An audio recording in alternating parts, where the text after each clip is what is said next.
Oh, all right. Time to show my face, hey? Good morning. Although it's 1:30 p.m. in the afternoon here. How goes it, warriors and peacekeepers? Just got to start my day here, you know? Watch this happen. Oh, yeah. That's what's up. Of coffee. So today, as usual, working on my Bogan War and Peace translation. And where's my little overlay? There we go. Let me get this all lined up. Oh yeah, I've got a question straight off the bat, actually. If someone can help me out with a little bit of translation here. I got started on this morning. I thought I'd get a bit of a jump start. Now, in the first paragraph, okay, we're looking at book 2, chapter 7. So if you've just joined from the podcast, we're about 30 chapters forward. But it's not too spoily. It's fine. How goes it as well, guys? Say hi in the chat. Let me know who's lurking if you wanna, or you can lurk. I'm a bit of a lurker myself when I watch live streams. Oh, that's good. Oh, that's good. I have to go again. Oh, is there anything better than a cuppa? So this chapter, I got started before, did a little bit this morning, and then I stopped. I was going to do a chapter before the live stream and then do chapter 8 on the live stream, but I stopped myself because I realized this is a really good chapter, so I want to do it on the stream. I was talking about the other day how Tolstoy does this awesome thing where in the middle of action, like fighting, there'll just be a scene of nature. Someone will just notice nature. And it also happens a lot when a character has like a big epiphany or something like that. He just has these moments where you really shouldn't stop the narrative there to just describe a tree or a lake or a cloud. But he will, and he'll just stop the narrative for half a page and describe some part of nature. But it's really effective the way he does it. It's almost, I don't know, it's like juxtaposing. And it's like in this moment when you'd think all that matters is kind of human affairs, there's some stuff going down, for a character to stop and notice like nature existing completely aside from all that. It's very poignant. And one of those is about to happen in this chapter. I thought I'd share that moment with you all. Now, a question that I had. I'm reading Maud, and in the Maud translation, in this very first line, two of the enemy's shots had already flown across the bridge. They're firing cannons at each other across a very large distance, and I think the shots are falling short. They're not really landing. They're not hitting the enemies or anything like that. They're almost like warning shots to get them to move into position quicker, sort of thing, because the armies are coming together, sort of in a field or something like that. So two enemy shots had already flown across the bridge, where there was a crush. Now, just that word crush. At first, I just thought it said crash. I misread it, and I thought, well, okay, they've shot a cannon, it's flown over the bridge, and then crashed on the other side. But then I saw crush, and I thought, oh, wait a minute, does that mean something else? Is crush like a military term or part of the landscape or what?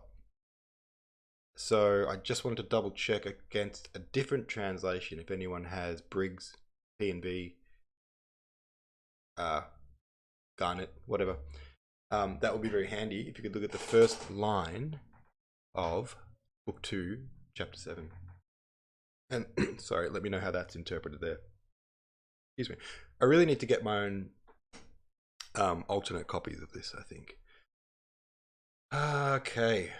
I'll read what I've done so far. I'll read it in my version just to get us up to speed. So, for context, the Russians are not in Russia. They're in Austria. And they are trying to cross a bridge. They're trying to cross a river. And to do that, they have to go through this town, Enns, which has a bridge across that river. and they're moving towards enemies. But I think what they're trying to do is cross the bridge before they encounter the enemy, so that they're not fighting across the river or something like that. And they're trying to get across the bridge before the enemy sort of attacks that bridge, essentially. So here we are.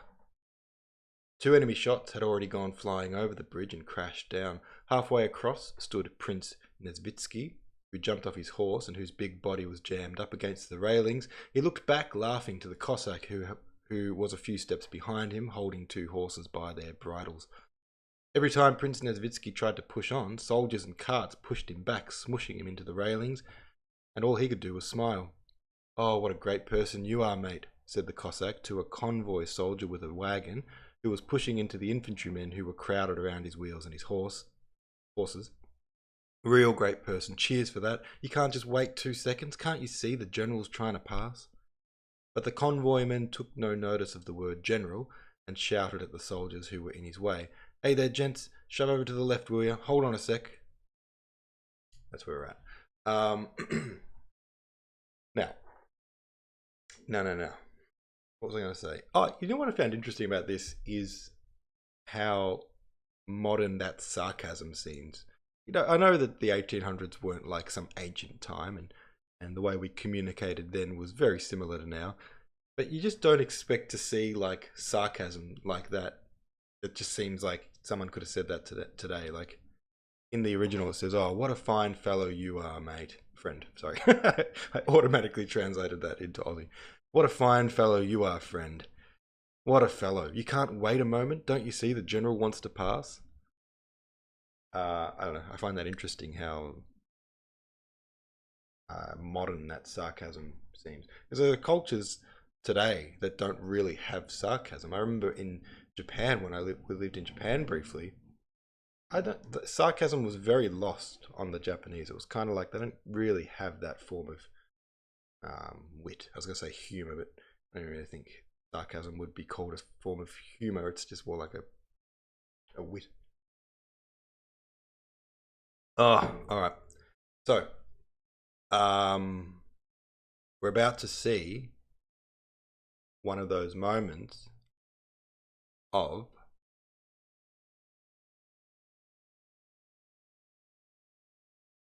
nature. That's what I'm saying. My brain's gone blank.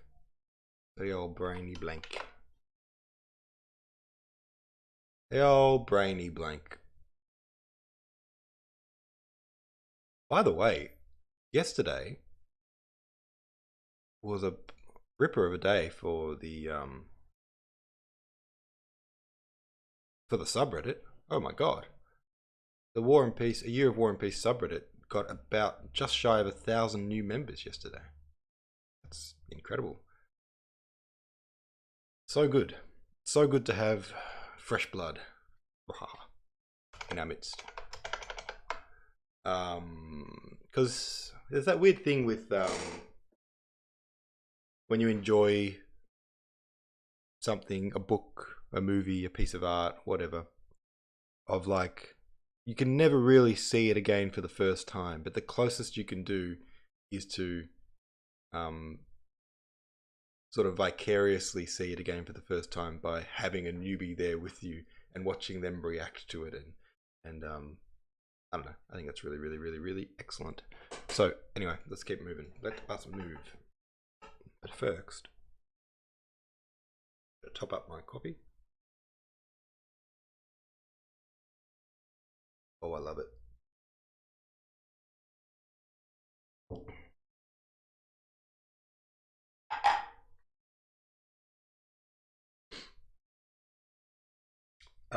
What else do I need to do? Right, things. Hold on a sec, but soldiers crowded together, shoulder to shoulder, the bayonets interlocking, moved over the bridge in a dense mass.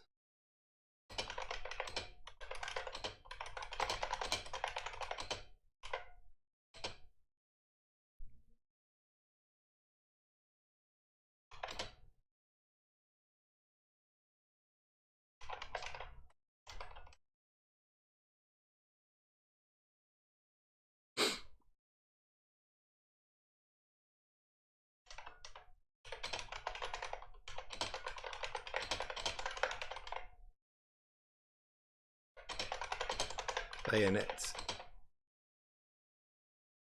Client.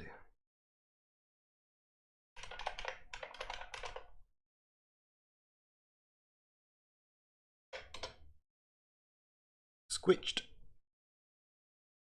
Squitched. But the soldiers kept moving over the bridge, squished shoulder to shoulder, their bayonets interlocking. Dense mass. Oh, here we go. Here's the moment. So, Prince Nesvitsky is on a bridge. There's what's the word? Huddled mass. Huddled mass is good.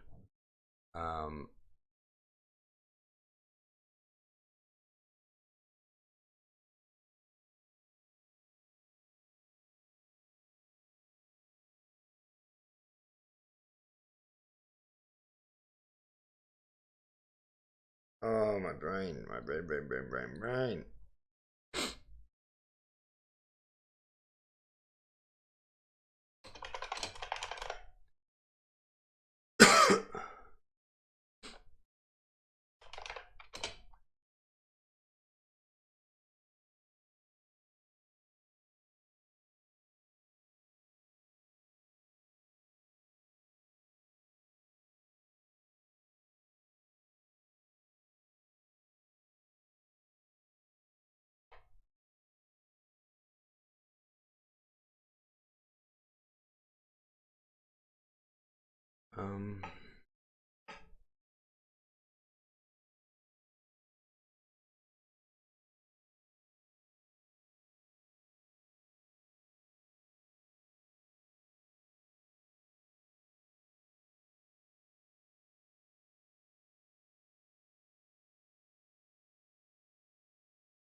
Jam-packed. Alright, I'll put jam-packed in. Gives you a bit of a mental imagery. Alright, the bridge is jam-packed. You've got to get across it. And the enemy is starting to shoot shots at them. None of them have hit yet.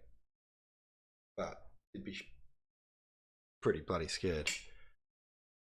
All the shots are surely going to make people hustle. But the convoyman took no notice. Looking down over the rails, Prince Nesvitsky saw the rapid, noisy little waves of the ends, which rippling and eddying round the piles of the bridge, chased each other along.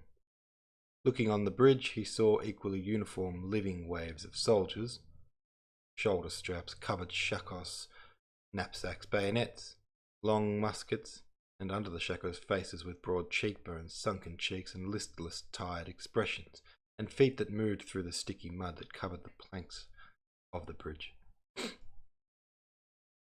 Hell of a sentence. Sometimes through the monotonous waves of men, like a fleck of white foam on the waves of the ends, an officer in a cloak and with a type of face different from that of the men squeezed his way along, sometimes like a chip of wood whirling in the river. An hussar on foot, an orderly, or a townsman was carried through the waves of the infantry, and sometimes like a log floating down the river, an officer's or company baggage wagon piled high, leather covered, hemmed on all sides, moved across the bridge.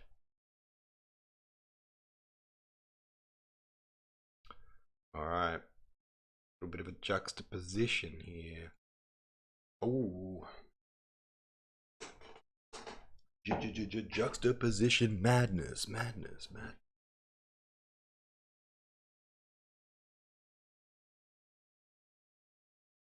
Prince Nesvitsky. Whoop, that's not what I wanted. Nesvitsky. Is that? Did I mess that up? Nope. Looked over the rails to the noisy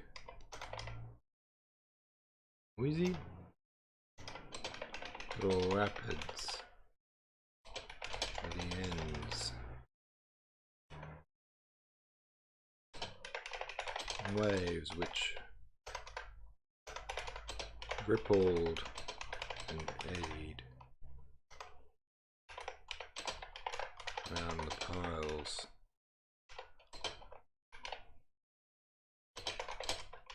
The bridge chased each other along. Rabbits. Eddied. Edged? No, they eddied. Guess. What is it?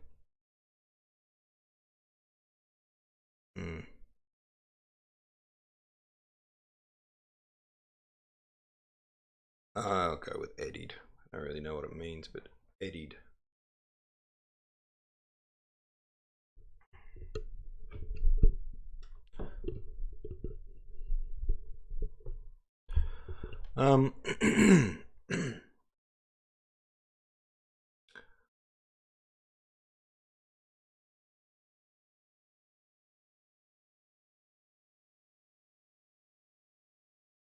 Looking on the bridge, we saw equally uniform.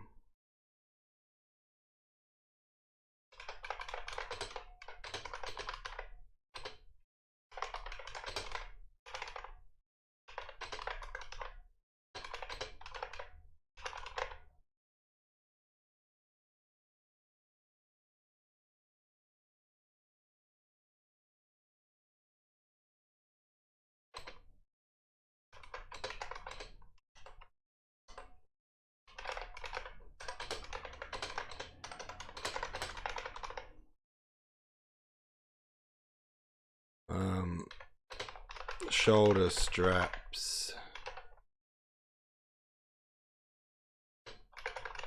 shakos, knapsacks,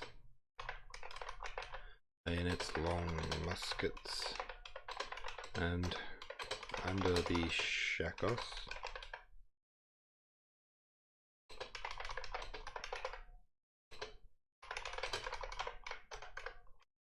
wide cheekbones and sunken cheeks.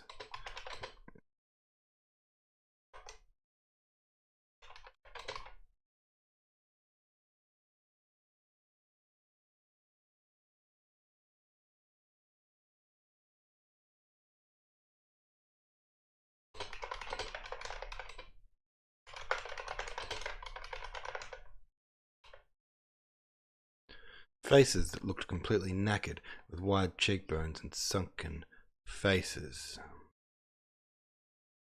Cheeks. Whoops.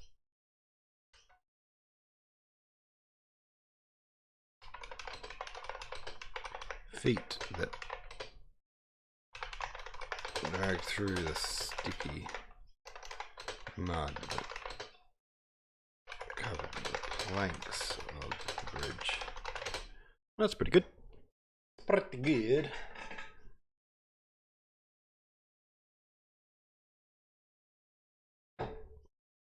Why is nobody chatting to me in the chat? That's what I would like to know. Sometimes, through the monotonous waves of men, like a fleck of white foam on the waves of the ends, an officer in a cloak, and with a type of face different from that of the men, squeezed his way along, sometimes like a chip of wood whirling in the river, and he saw on a foot on cool. Sometimes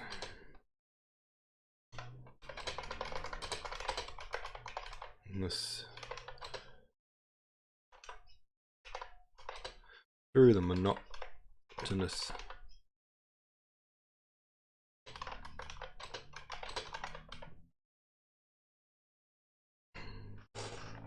men,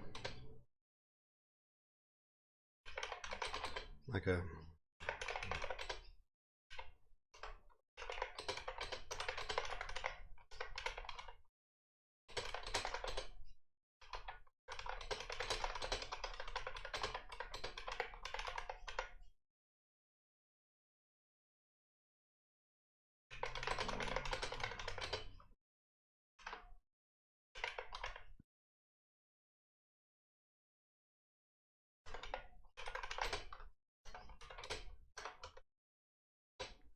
Like a little bit of that weird gunky.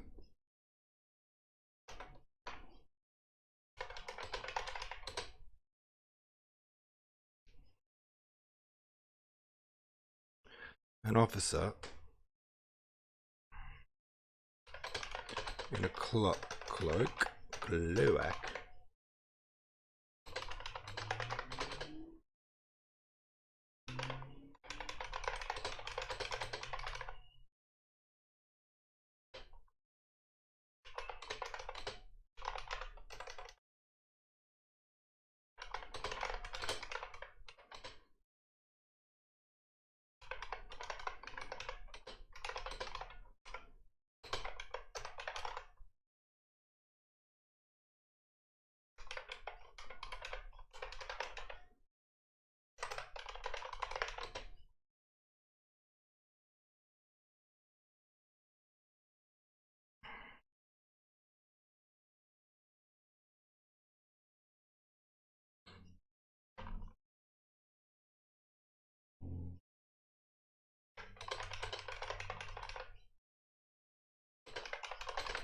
Chip.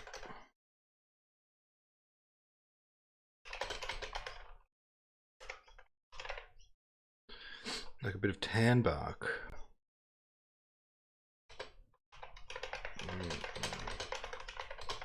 And hussar on foot, or an orderly, or towns, or something, was carried through the waves of the infantry. And sometimes it was like a log. Again.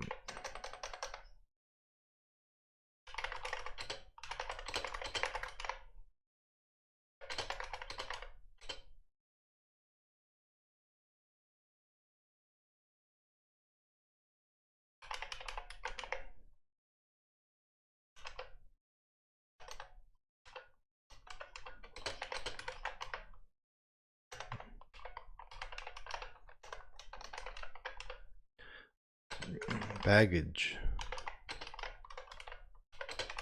piled high, leather covered and hemmed on all sides.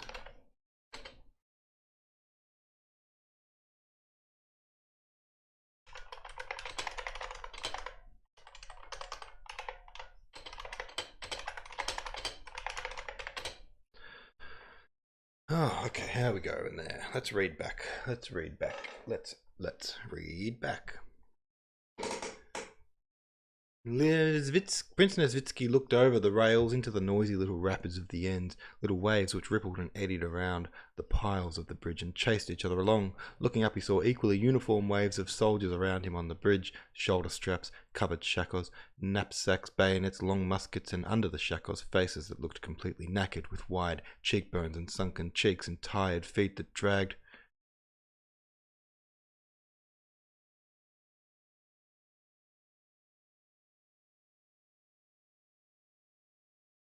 And the tired feet of the soldiers dragged through the sticky mud that covered the planks of the bridge. How's that go? How's that go? Looking up, he saw equally uniform waves of soldiers around him on the bridge, shoulder straps, covered shakos, knapsacks, bayonets, long muskets, and under the shakos, faces that looked completely knackered, with wide cheekbones and sunken cheeks, and the tired feet of the soldiers dragged through the sticky mud that covered the planks of the bridge. I like it. Sometimes through the monotonous waves of men, like a little bit of that weird river foam gunky stuff on the waves of the Enns, an officer in a cloak.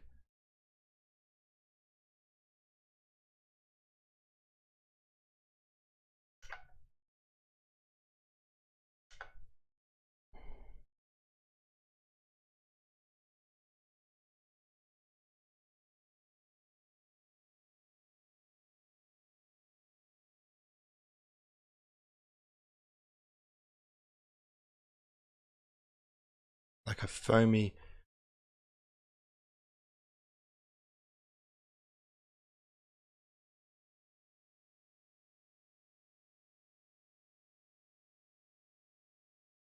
like a gunky little bit of river foam.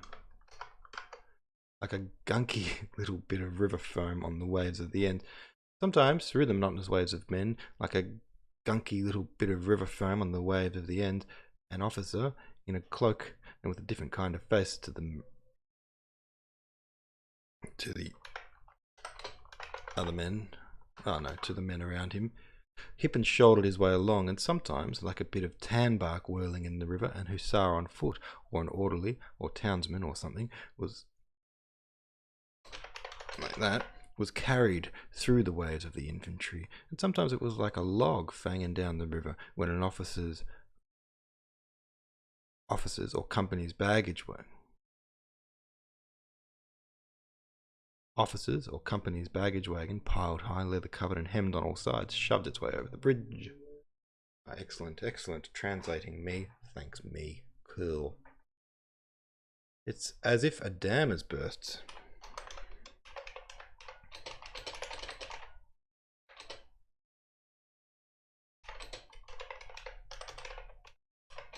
Said the Cossack hopelessly. There are many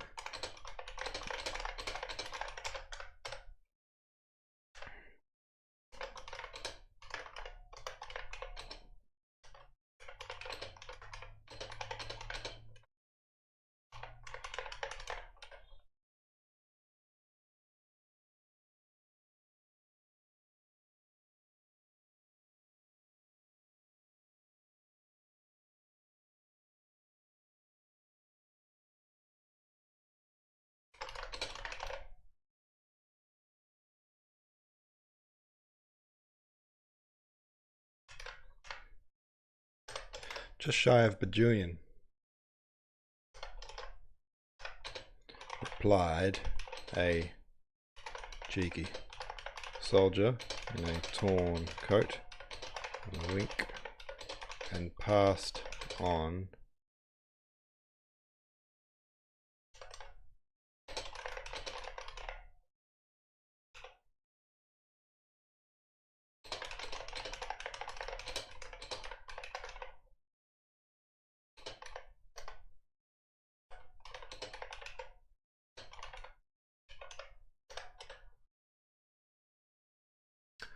And was followed by an old man. Preceded by an old man. Preceded. What does preceded mean?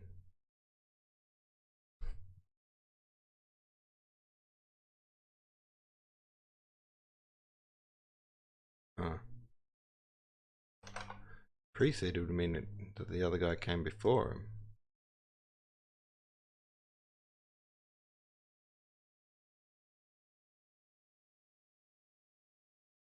Oh, I'm dumb. Turns out I'm dumb. Turns out I've always thought proceeded and preceded were the opposite of each other, but they're not.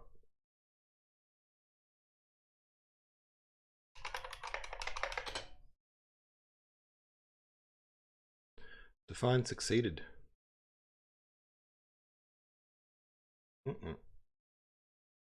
Yeah, that's perfect.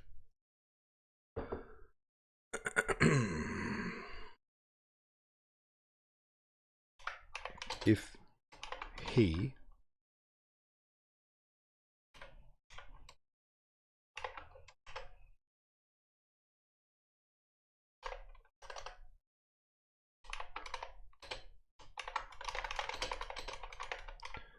meaning the enemy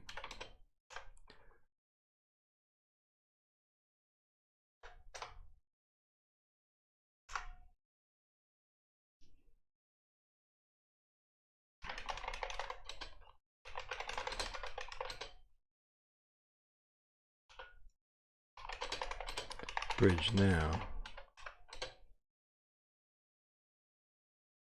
said the old soldier dismally. A comrade, you'll just scratch. Yeah.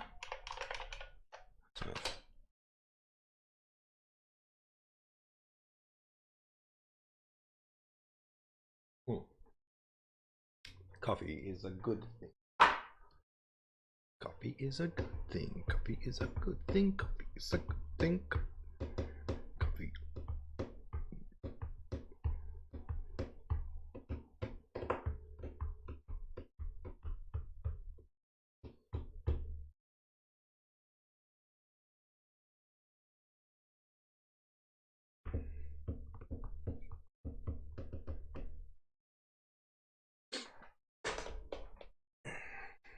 Dismally. Ever been dismal? That soldier passed on.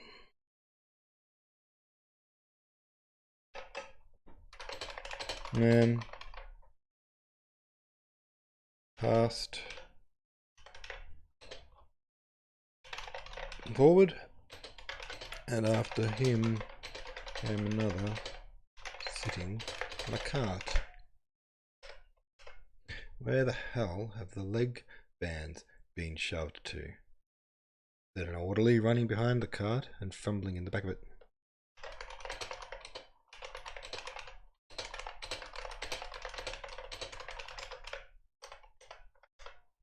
Where the fuck did you shove those leg bands? Orderly running behind the cart and fumbling in the back of it. And I'm going to change fuck because it's not funny. I'm only going to use the F-bomb or the C-bomb if it's funny. Where the hell did you shove those leg bands? Said an orderly running behind the cart and fumbling in the back of it. And also he passed on alone.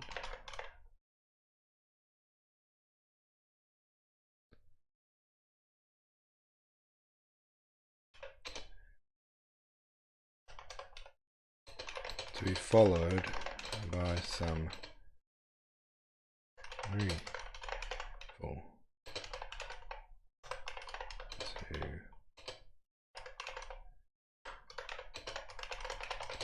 being on the piss.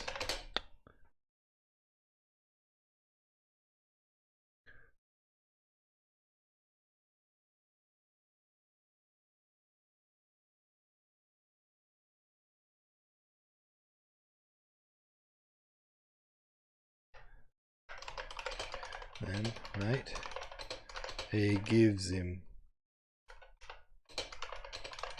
in the teeth.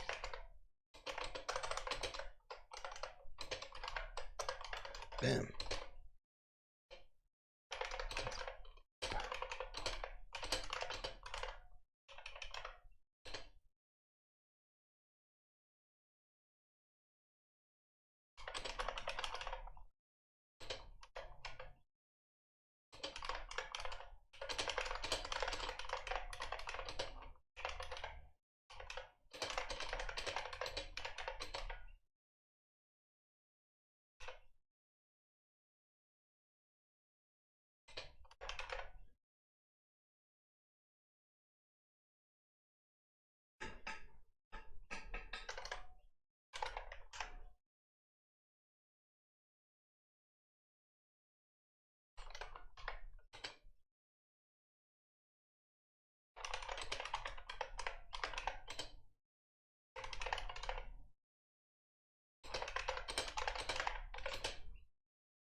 I'll do a bit of that.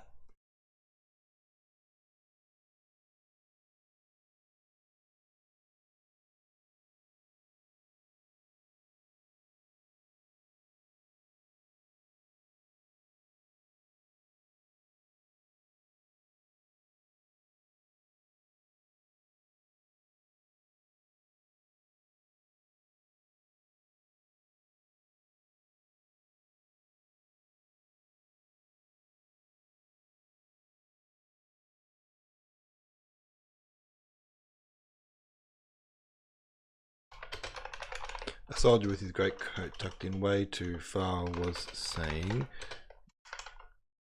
with a wide flamboyant gesture of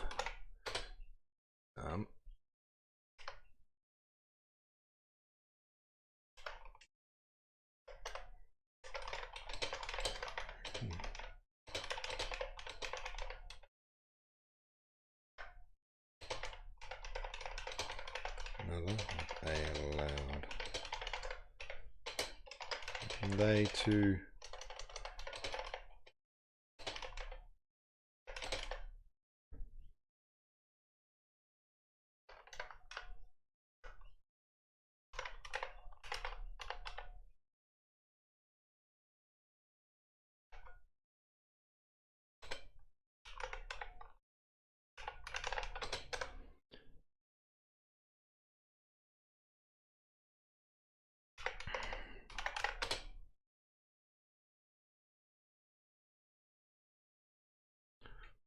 So that Nesvitsky did not learn who had been.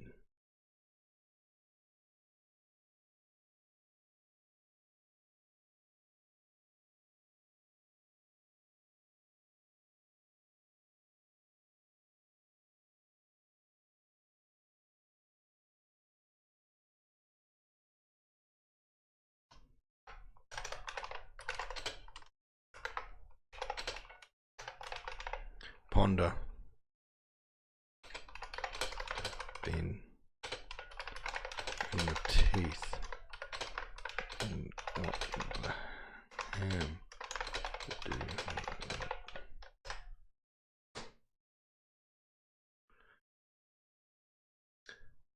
Ham.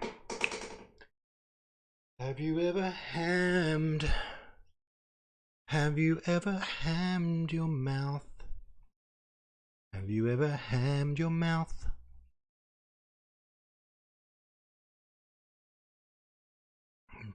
Bah. How they scurry. He just sends a ball and they think they'll all be killed, Sergeant was saying angrily and reproachfully. Look at them.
A sergeant was saying angrily and reproachfully. Bum, bum, bum, bum, bum, bum, bum. 6,990 readers on a year of War and Peace. That is incredible, guys. Yesterday that was just shy of 6,000. Now it's just shy of 7,000. That is bloody awesome. Bloody awesome. Good times ahead. I'm really excited. I'm really excited for this year of War and Peace. It's crazy how many people. We've got a few newies. Victoriana said, such a great idea. Just checked the podcast on Spotify. I was wondering if the whole book is there already. It is there already. We have to go back a few years. Order from Chaos.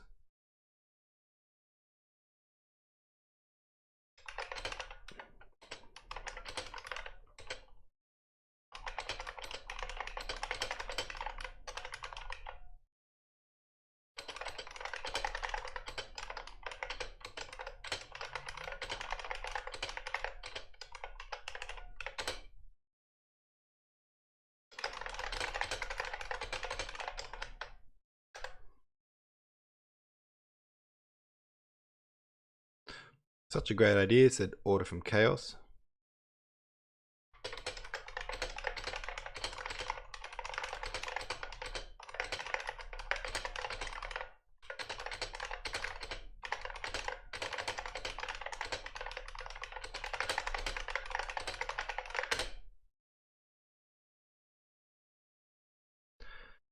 Order from Chaos. This is such a great idea. I've had a copy on my shelves for a while. Been meaning to actually get started. Book club will really help with this. I'll catch up today. I hope you did that. Jay Fader says, this is like the ultimate Super Bowl for English majors. Thank you. It is a bit like that. War and peace. War and peace. War, peace. War, peace. War and peace and war and peace. War and peace and war and peace. As it flies past me, Daddy, the ball I mean. Daddy. Said a young soldier with an enormous mouth, hardly refraining from laughing. I felt like dying of fright. I did, pon my word. I got that frightened, said he, as if bragging of having been frightened. That one also passed. Okay. Went.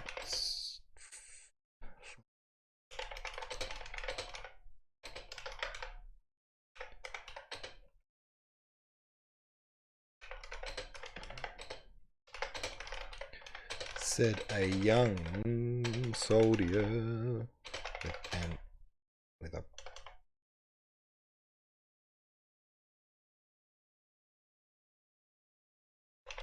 tick laughing mouth.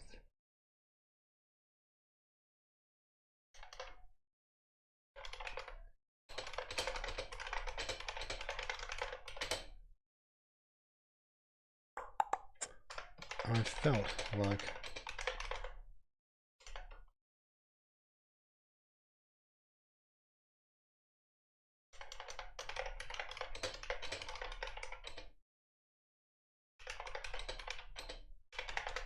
I reckon I nearly died of fright. Oh shit.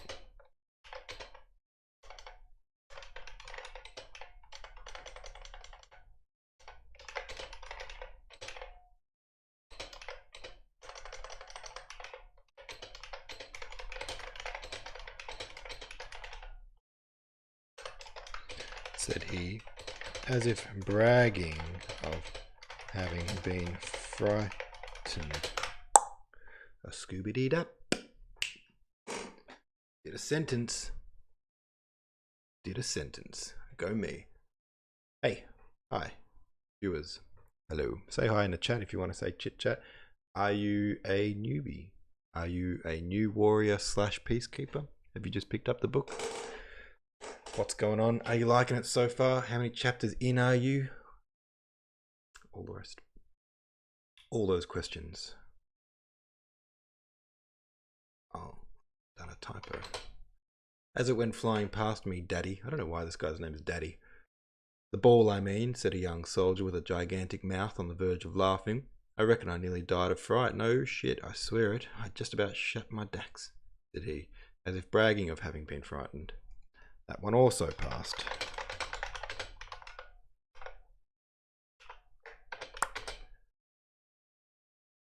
Don't have the book, says IA. You don't have the book. You know, you can get it for free online pretty easily. This one on the left-hand side over there is just a website called Gutenberg, Project Gutenberg. You can get the whole thing there just online. Super easy. That's how I read it. Let's go straight on the website. It's the Maud translation, and that's a very good translation. The Maud translation is an old one. So there is some language which is a little bit kind of old-fashioned, but as you can see, it's pretty easy. It's pretty like clear. But the good thing about Maud is, one, it's in the public domain, so it's free. Awesome. And two, Tolstoy himself approved of this translation. So the book was originally written in Russian, and over the years many people have had a go of translating it into English. And this one, the Maud one, despite being very old, Tolstoy gave it his own personal tick of approval. So it's pretty good. What's the basis of the book?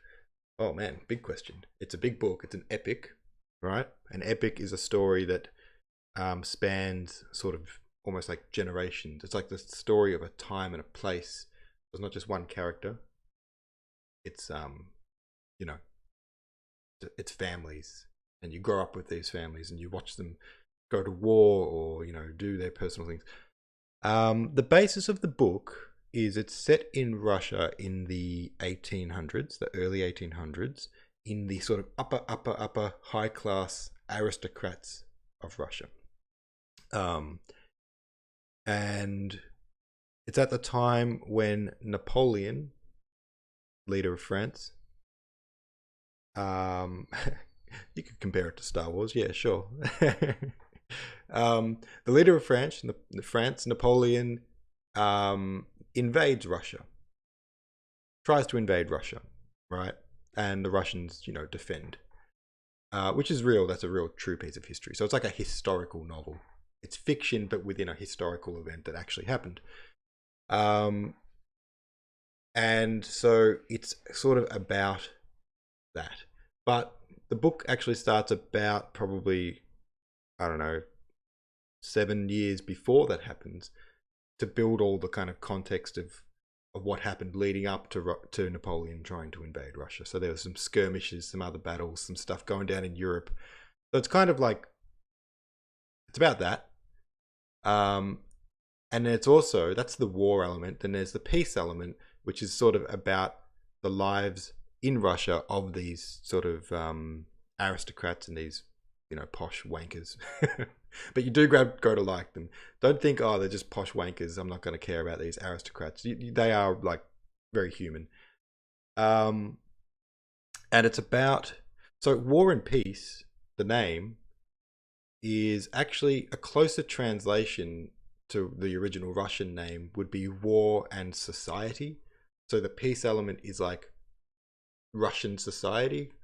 So it's kind of, you go back and forth between the Russians who have been sent off to war abroad and those who are left back in Russia to be part of the aristocracy, and they're worried about, who's going to marry who, and an affair that this guy had, and some, cheeky crap that one of the posh wankers got drunk and did some stuff. I don't know, like, so yeah, it's kind of like goes back and forth between that. Book, the epic sounds awesome. Epics are a good genre. Epic is a genre in itself. A lot of people don't realize that, you've got, fantasy, sci-fi, horror, comedy. An epic is actually a genre. And it's the story, an epic is, like this, a grander story of not just a person or a couple of people. It's like of a town or a country. It's pretty awesome. And I was saying the other day, It by Stephen King. Of course, It. If you grab a copy of It off your shelf and look where it says the genre, it won't say horror, it will say epic. Pretty interesting. Hello, viewers. I'm getting stuck into doing my translation of War and Peace. Yeah, it's helpful. You say, I like that the rough translation means war and society. It's kind of helpful to know that, because then like the kind of format of the book makes more sense as you read it. Like, why do I keep flicking back and forth between war and these like high society people? And it's because that's why. That's the society part. Let me oh yeah, give me a second. I don't know how well this will show up on the camera, but here we go. War and Peace. Stephen King's It. And if I go to the spine and try to show you the genre, I don't know if that's going to focus on it. Can you see that? It's an epic. Bloody good book too. If you've never read It, we should do a year of It. One of my favorite books.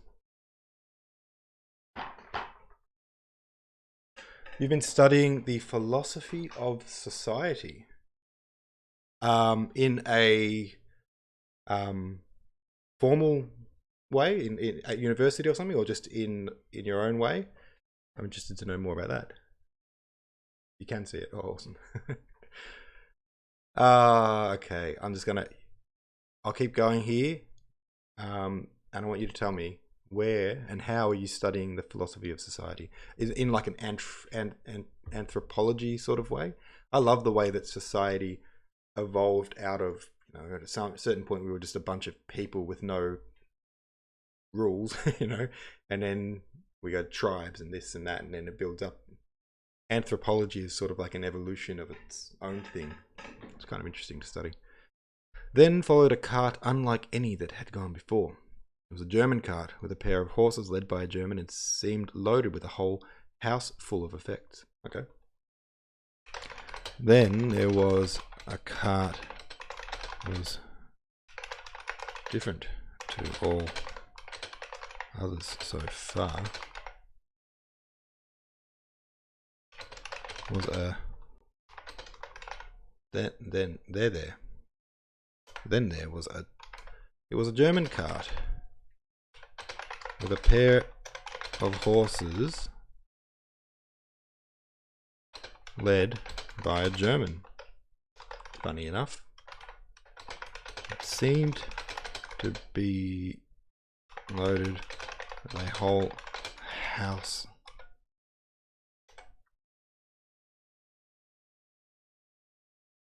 full of stuff. Gotta change effects to stuff. It's an epic size book, alright. Yeah, so it follows the story of multiple characters across multiple generations interspliced together. And then it's set in the town of, what's it called? Derry? And it goes back in time. It shows you Derry back through the ages as well. So you get to know Derry over the span of a couple of 100 years in a broader context, and then you get these characters as kids and what they get up to across all those different lives, and then those characters as adults across all those different lives, and it's really kind of a broad thing. Hence, it's an epic. I'd love to write an epic someday. I don't think I could, though. There's so much, you know.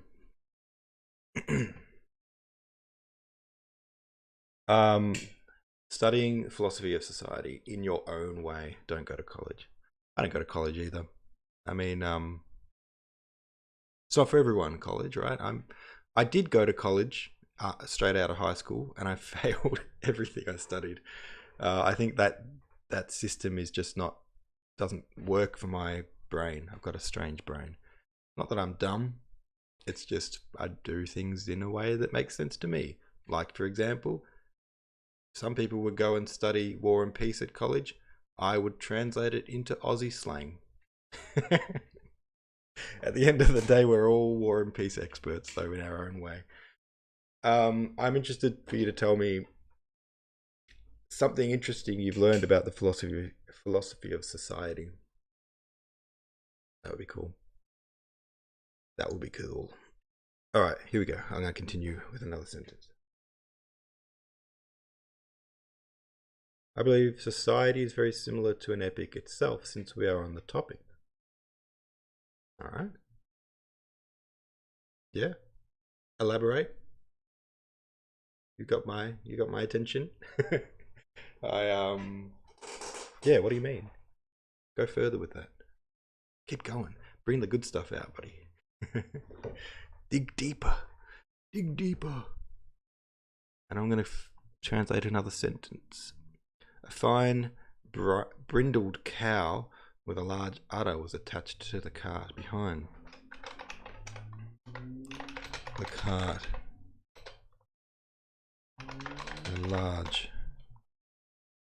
Behind the cart, attached to it, was a large. Nope. Very nice cow.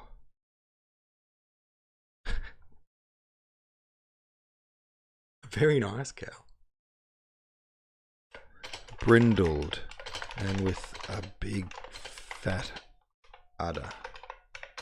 Does that sound vaguely sexual? I think if you think about it, all our stories are intertwined. Yeah. Hey Mike, what part are you up to now? We are up to book 2, chapter 7. And this is a really good chapter, guys, because I think you guys weren't here when I said this before, so I'll say it now. this is really cool because earlier in an earlier stream, I was talking about this awesome thing Tolstoy does where in a moment of tension or of a great epiphany or like a big human moment, sometimes it's during a battle when there's bombs going off, or, you know, at a moment where he really shouldn't, he will pause the narrative and have a character just sort of notice nature and just have this sort of long drawn out bit, you know, they'll look at a cloud for half a page or a tree and notice how beautiful it is. And this chapter is, I think it's the first time that happens. And so what's happening is the Russians are they're in Austria and the enemy's near and they're trying to cross this bridge to get over. Sorry, the loudest car in the world's going past my house. They're trying to cross this bridge to get over the river before they encounter the enemy, right? And so they're all pushing their way across this bridge. It's chaos, it's bedlam. They're all trying to get over. And already the enemy have started shooting kind of cannons nearby to sort of hurry them along. The cannons aren't hitting the bridge. They're landing short of it, but it's enough to scare them and make them all panic, right? That's what's happening. Nesvitsky's in the middle of this bridge, getting in the throngs of masses. Throngs, that's a good word. I should put that in there somewhere. Note to self, throngs. And, you know, you'd be scared. You know, they're starting to shoot cannons at the bridge that you're on with a bunch of people. And in this moment, he stops and just kind of looks at the river underneath for a while. And it's really nice. It's like, it's strange, but it's nice. I'll read it to you now. But the convoyman took no notice of the word general, blah, blah, blah. Hang on, where am I up to? Prince Nesvitsky looked over the rails into the noisy little rapids of the Enns River. Little waves which rippled and eddied around the piles of the bridge and chased each other along. Looking up, he saw equally uniform waves of soldiers around him on the bridge, shoulder straps, covered shakos, knapsacks, bayonets, long muskets, and under the shakos, faces that looked completely knackered, with wide cheekbones and sunken cheeks, and the tired feet of the soldiers dragged through the sticky mud that covered the planks of the bridge. Sometimes through the monotonous waves of men, a little gunky bit of river foam. I'll swap that around. A little gunky bit of river foam on the waves of the Enns, and an officer in cloak. Like a little gunky bit of river foam on the waves of the Enns, an officer in a cloak and with a different kind of face to the men around him, hip and shouldered his way along. And sometimes like a bit of tan bark whirling in the river, an hussar on foot or an orderly or townsman or something like that was carried through the ways of the infantry, and sometimes it was like a log fanging down the river when an officer or a company's baggage wagon, piled high, leather covered and hemmed on all sides, shoved its way over the bridge. There we go. That's my translation of it, by the way. I don't think Tolstoy used the word fangin when he wrote War and Peace. All right, where am I up to? This big fat udder. Big old cow udder. Oh, there we are. Cow. Let's line this up a bit. I get great satisfaction out of lining up the paragraphs between the two translations. Like, I'm just going to go, oh, no, down a bit. Oh, it's very hard to do, though. There we go. Oh, that's satisfying. Oh, what are we saying here? We have a theatre of Earth. Yeah. Sound like a writer yourself, IA. Is that the case? You working on anything? Tell us about it. Mike said he's big on trees, I think. Yeah, who is it? Prince Andre later in the book has a few tree moments. You start to wonder if he's one of those guys who's like attracted to inanimate objects. Where he's like just in love with this tree. My favorite one, and I don't want to spoil anything, but it's the moment one person's been knocked off his horse, laying on his back in a field, and there's a war happening around him. People are dying, shooting, getting killed, bombs are going off. And, you know, he should really get up and run or fight or something, but instead he just, for half a page or 1 page or so, just kind of looks at the clouds in the sky above him and notices how beautiful they are. It's so effective because as the reader, you're in the middle of a battle, and then you're like, clouds? Come on, what's happening? Like, why are we looking at the clouds? Get up. And you're wondering what's happening around him. It's really effective. A tree lover. These parts of the storyline always remind me of the author painting a picture. Yep. And Dunnigan translation has a tree on the cover. No way. Are you kidding me? You do start to wonder about that tree, right? I think it's an oak tree or something. Mike says, I love that part. Yeah. One of my favorite parts of the book. Yeah. And followed shortly after that, I think, by the same character having that moment of like, wait, me? They can't mean me. You'll know what that means. I don't want to spoil anything, but I think that's maybe my favorite bit of the book. It's definitely up there in the top 10 of that. Oh, they can't mean me. Good old me. No way. Love that bit. So human. All right. What am I doing? I got to do another sentence here. You guys chat. I'll do a sentence. We'll meet back after that. Okay, we've got a big fat cow's udder. Where am I up to here? A woman with an unweaned baby, an old woman, and a healthy German girl with bright red cheeks were sitting on some feather beds. Jeez, the traffic outside my house is so loud today. I don't know if that's coming through the microphone. Like there was like a car meet on near my house or something. A woman with an unweaned baby. Does that mean she's breastfeeding at the time? If it hasn't been weaned off yet, the only way that that would be evident would be because it's breastfeeding at that moment.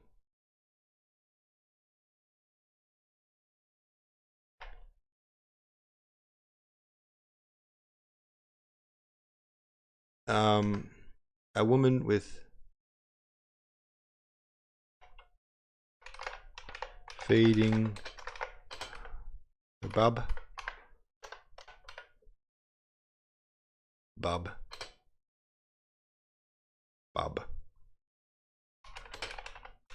Woman and a healthy German girl with rosy cheeks on some feather beds. Evidently these fugitives were allowed to pass by special permit. Fugitives.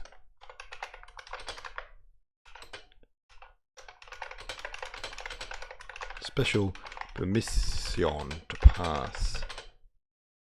The eyes of all the soldiers turned toward the women, and while the vehicle was passing at foot pace, all the soldiers' remarks related to the two younger ones. Not the baby, I hope. Every face bore almost the same smile, expressing unseemly... Oh, God. Come on, guys. You're better than that. Tisk tisk. The eyes of the eyes of all the soldiers towards the women. And while the vehicle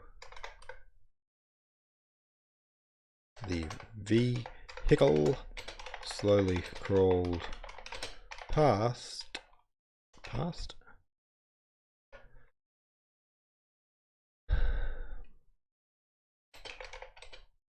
the soldiers couldn't help but comment on the two.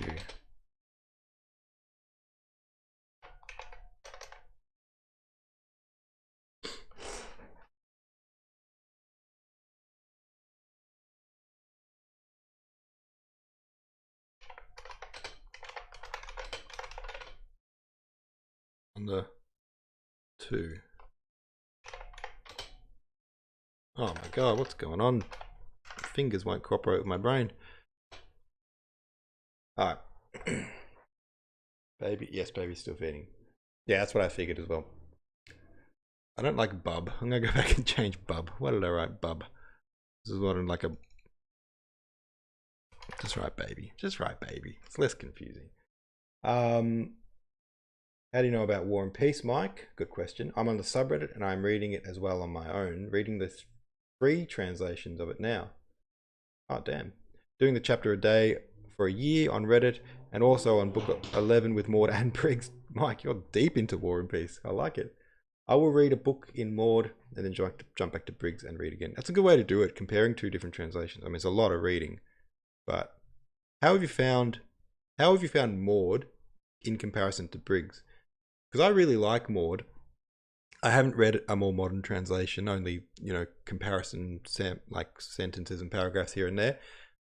But I find Maud completely fine, readable. There's the odd word where you're like, that's a weird word for that. I'm not sure what that means. But other than that, it's very, very clear and concise. Hey Mike, but I don't know if you've got your books there, but if you do, can I ask you something?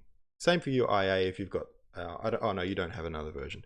But Mike, if you've got Briggs there, I'd love your opinion on something. Oh, is Garnet free online as well? I did not know that. Here I am always saying that Maud is the sort of public domain one, and there's another one. Damn.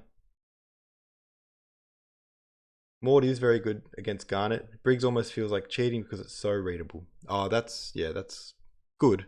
That's what I'm trying to do with mine, is to make it very clear. So it's like that. I want mine to be the easiest to read, and that's helped along by the very simple English, which does depart a bit from the authenticity, but I still want sort of everything to be there still. So it's helped along by the very simplified English, and also a little laugh here and there. If you can laugh every page or two, it does very much help along a thick, dense book if you can get a chuckle from it. So, as silly as this seems, I really want it to actually be a gateway into War and Peace for some sort of younger readers who might not be up for that kind of a challenge or something like that. Oh yeah, thanks, Mike. Grab Briggs for me. What is Launchpad? Oh, thanks for asking. You've gone to grab Briggs. I'll tell you what Launchpad is when you get back.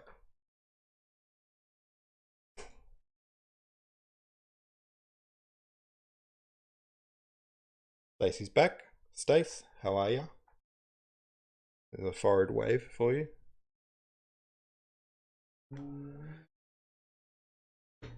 Alright, where am I up to here? Where am I up to? The eyes of all the soldiers turned towards the women, and while the vehicle slowly crawled past, the soldiers couldn't help but comment on the two younger ones. Every face bore almost the same faces.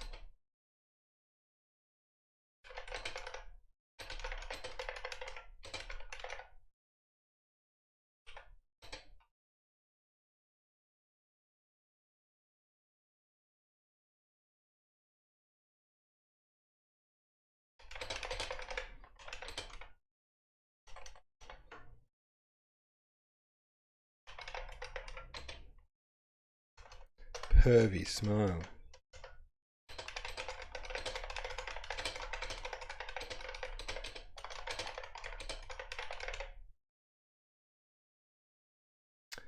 Next. Oh yeah, cool. All right. What are we looking at in Briggs? It's in the very first sentence of this book. I'll do it up here. Of this chapter. Book 2, chapter 7. The very first sentence says, 2 of the enemy shots had already flown across the bridge where there was a crush. Now, when I first read it, I thought it just said crash, as if to say like the cannons flew over the bridge and then crashed. But then I noticed it says crush, and I sort of second guessed it, and I'm not sure what is meant by a crush. Like, is that kind of some kind of a landscape thing or a landmark, or is it something else, or is it just something crushed? So if you could see if Briggs has worded that in a different way, so I might know exactly what it means, that would be handy. Would be very, very handy.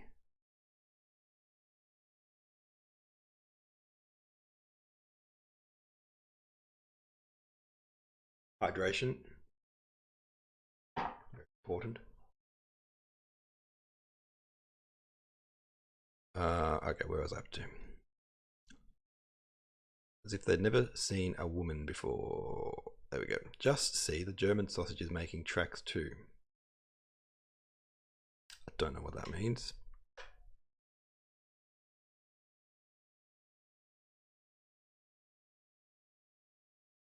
Down the bridge, 2 enemy cannonballs had whistled over them. Is that all it says?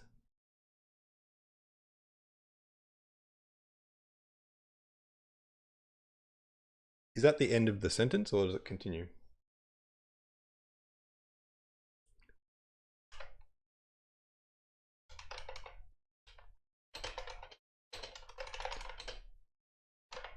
What does it mean the German sausage is making tracks too?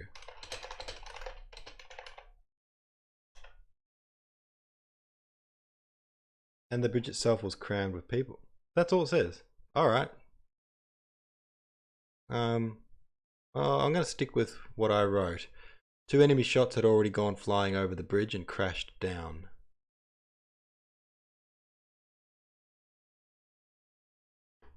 You're not really missing anything there. I think that's good enough. Hey, while you got that there.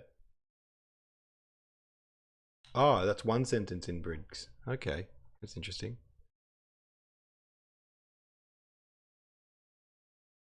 And the bridge itself was crammed with people. That's not in this one. Oh, maybe a crush means the. Oh, right. Maybe there was a crush on the bridge, meaning there was. I think I know what it means.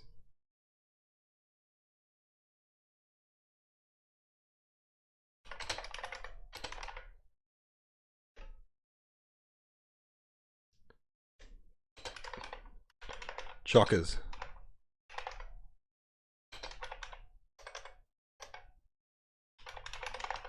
Chockers.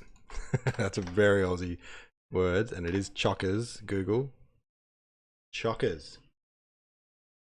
Absolutely chockers. Means it was full to the brim. Means it was jam-packed. I've already used.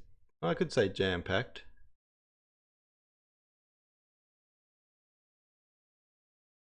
Nah, I'll go with that. All right, cool. Hey, while you got that there, yeah, I think a crush meant a crowd. Yeah, there you go. That was worth looking up. Clarified that a bit. Can you check this line as well? It's well, about halfway through, I guess. Just see, the German sausage is making tracks too. It's probably just a minor. Hey, Aaron's here. Aaron, how are you, man? Aaron Huggins is my co-author on the novel I'm currently working on. We're working on a kind of comedy, timey-wimey mystery inspired by Good Omens by Terry Pratchett and Neil Gaiman. We're co-authoring a book together. Check out Aaron Huggins' other book, by the way, Live a Little. Very good sci-fi mystery book. Aaron, aren't you on holidays, mate? What are you doing here? Great word, chockers. It is indeed. Crush does mean a crowd. Sure. Thanks, Mike. Sorry I'm putting you to task there. You're probably just trying to like have a relax. Maybe you're doing something else that's more important. But hey, thanks. I appreciate the help. Sell me the missus, said another soldier, addressing the German, who, angry and frightened, strode and drew the one down cover. Is he saying? Is he asking to buy the girl? Can't stay long on holiday. Very cool, man. Where are you holidaying? Camping somewhere? Is it here's my guess. Is it Wilson's prom?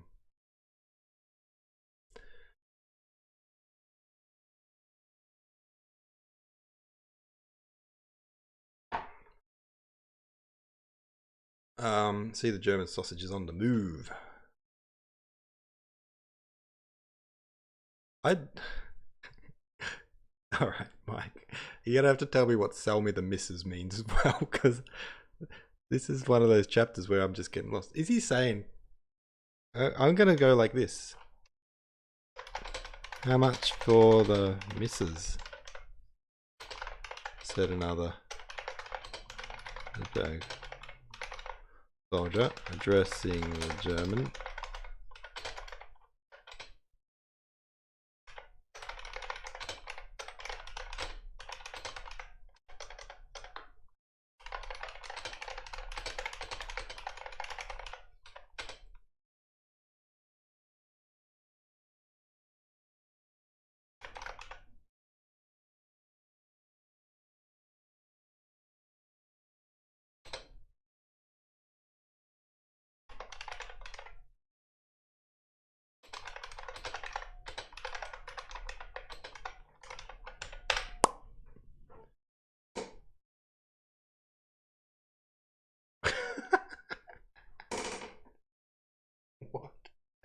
You are not ready for this. You're damn right.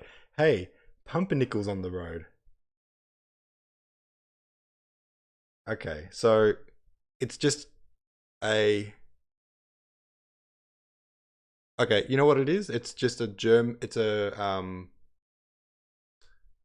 slur. It's a racial slur against the Germans using their food. So I'm gonna go. I gotta call them. Oh, what's the name for that German sausage? German sausage? Bratwurst? A Kransky? Kransky? Is that German? No, that's Polish, isn't it? German sausage. Sausage. Yeah, 12 types of German sausage. Bratwurst. Bratwurst is probably the most known one.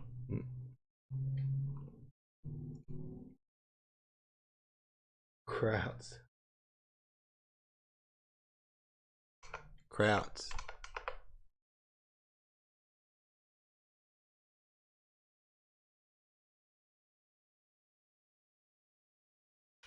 Check it out. The Bratwursts are on the move too.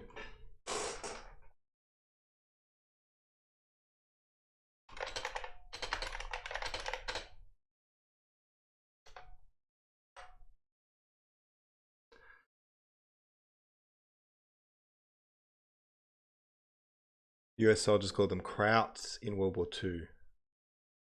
Bratwursts. Is there a more German looking way of saying Bratwursts? Let me see. Bratwursts. Nope. Cool. That'll work. Bit of a German slur. How much for the missus? Hello, Siddharth. Welcome back. Like a choice. Thank you. And sell me the missus. Is he literally just saying like how much for the like offering to pay for the woman? I think that's what he's doing there. See how smart she's made herself. Oh, the devils.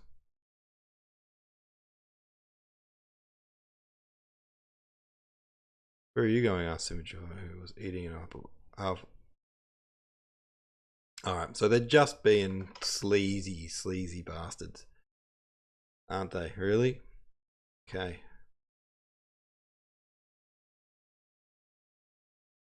Alright, cool. Yeah, just joking with them. Who is Helena's brother? Helena has two brothers, Anatole and Hippolyte, which is in some versions written with a H, H-I-P-P, Hippolyte, and in others it is written I-P-P, Hippolyte. We're meeting her brothers currently at the start of the novel at one of her brothers. I think, is it Anatole who's at the soiree? In the very first chapter, Anna Pavlovna and Prince Vasily are talking about Prince Vasily's children and how they're all the bane of his existence. And there's Helena, Hippolyte, and Anatole. And all three of these kids are pretty much brats. They're brats. They're pretty awful. But they are very entertaining and they're very good characters. Interesting, in this book, in my version, because Anatole is like the dumbest one, he's just a real dipshit.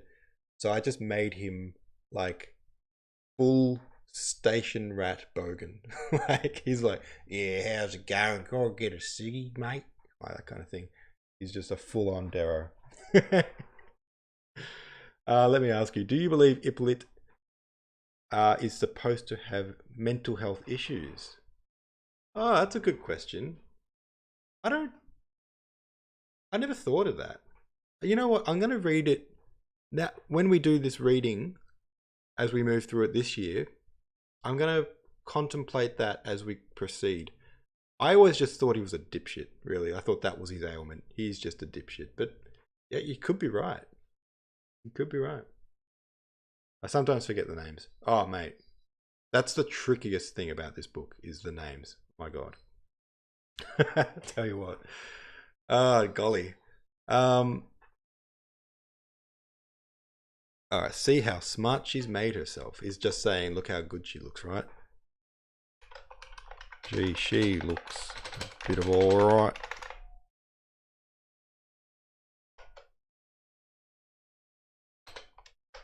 Bloody hell.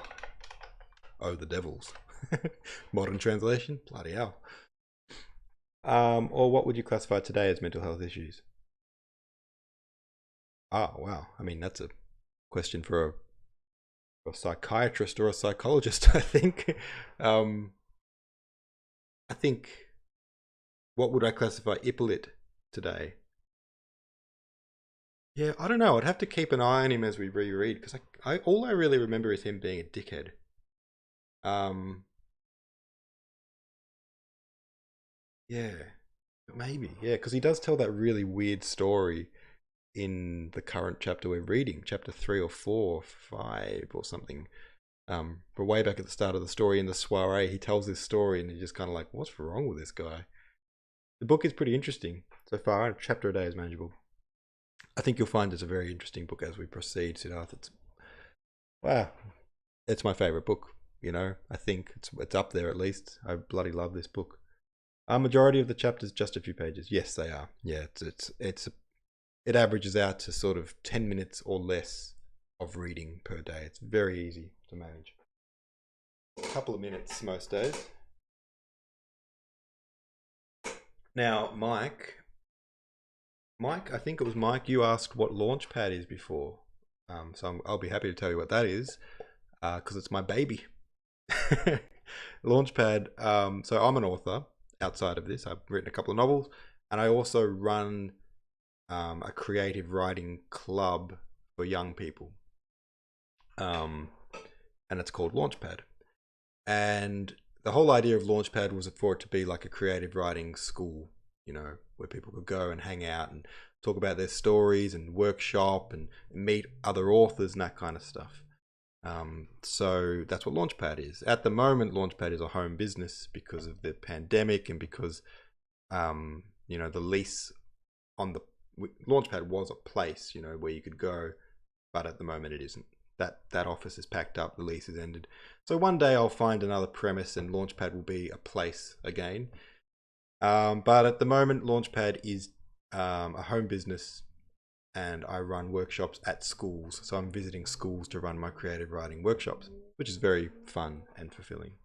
But my dream is for one day Launchpad to be a place again. If you look at some of the videos on the Launchpad Writers Club YouTube channel, you'll be able to see the place from back when I had, you know, a space to run it from. And you get to meet some of the members and see some of the interesting things we did there. Yeah. But for now, yeah, it's an online thing. And so I figured that's absolutely wonderful. Thanks, Mike. Yeah, it is. It's my dream job, really. And yeah, so it's really my strongest ambition now is for it to be a place again, but you know, that might be off in the future somewhere. What was I going to say? When I had the office and the Launchpad Writers Club was a place you could go, there was a day when I was driving there and I drove past a billboard which has like, you know, lottery this week, $10 million prize. You know, you see those on your drive to work.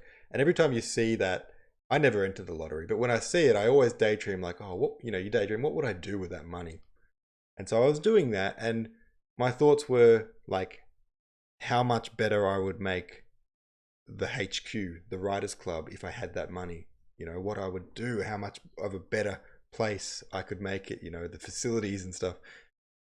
And what that made me realize was like, if I had enough money to do anything in the world, I would still do what I was doing. I would just do it with a bigger budget. And that's just such a fulfilling feeling to think like, I'm doing the one thing that I want to do more than anything in the world. Great feeling. Unfortunately, the office is closed now. It'll reopen again in the future though. Do I like Dostoyevsky? Yes, I do. I really liked Notes from Underground. I didn't like the Brothers Karamazov. I really didn't like it, but I think it was because I read a public domain, very crappy translation of it, and it completely ruined the novel for me. So as it stands, I'm much more enjoying Tolstoy over Dostoevsky. You know, those two are very much contemporaries. But I like it. I do like it. Yeah, I think one day I'll read The Brothers Karamazov again in a better translation, and I think I'll enjoy it more if I do so. All right, I should continue here. I'm mucking around. Currently reading Crime and Punishment. That's that's um that's Dostoevsky, isn't it? Dosto. That's a bit of Dosto, isn't it? I haven't read Crime and Punishment. I probably should one day. I'm sure things will get back to normal soon, says Mike. Yep, I'm sure they will. Yeah. It's a hard thing to even like the pandemic aside, it's a hard thing to sort of balance, I guess. Like it's a very niche club. Like the kids who came along to the Writers Club loved it, but it's a very niche thing because you got to find the kid who wants to be an author when they grow up, you know. And so and then I wanted them to have their own HQ, you know, a place to call their own. They could come, they could chuck their bag down, you know, and just muck around if they want, or do a bit of a writing activity, or hang out with other like-minded kids. So it wasn't really like a school; it was more like a hangout space for authors, which was awesome. But in order to do that, you have to have your own space that we can make our own sort of thing. Um, so I don't know.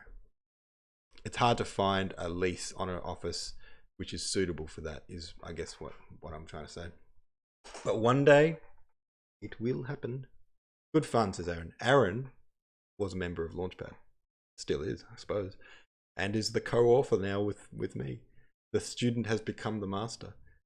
Um, I met Aaron as a school kid 5 or 6 years ago through Launchpad. He's now he's about to graduate high school, and we're writing a book together, which is just the coolest thing in the world to me. Ah, okay. I should do some more translation-ing. You know what I'll do? Oh no, I won't embarrass Aaron. I was going to link Aaron the article about. There's a article on the Launchpad blog about how Aaron and I met, and you know, over the years became co-authors. The student becomes the master, sort of thing. But I won't embarrass you like that. Character arcs in real life. I'm sure. I am sure. Do they have grants over there to assist with it? Yeah, grants are available for things like that for sure. But they do come with a lot of stipulations. And it was almost every time I applied for quite a few, and I was never successful in securing one. And it was almost every time it was a bit like, we'll give you a grant, but then you'll have to do it this way. And then it became a different thing from what it was. And, you know, it's just as much as I would have been happy to comply, you know, or to compromise, I just never got there. I never was able to land a grant. I think maybe I'm just not good at writing grant proposals. It was probably the main problem. I'll look for it. I would love to read the article. I might as well just link it to you. Aaron. Sorry, bro.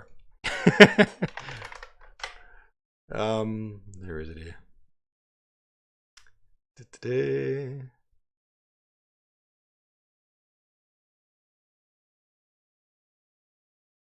More via our blog.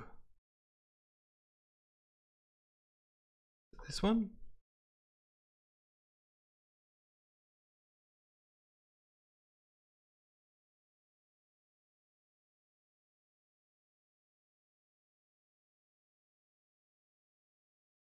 Oh man, sorry about the dead radio silent. I'm looking for an article.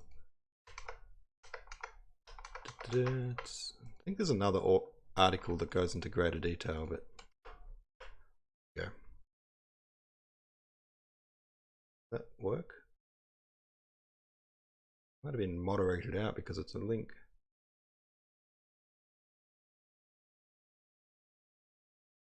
Da, da, da.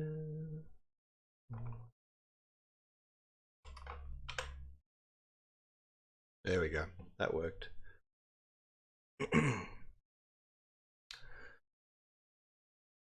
Alright, back to it. Let's do some writing. Sell me the missus. Gee, she's a bit alright. She's a bit of alright, bloody hell. There, Fedotov. You should be quartered on them. Quartered as in...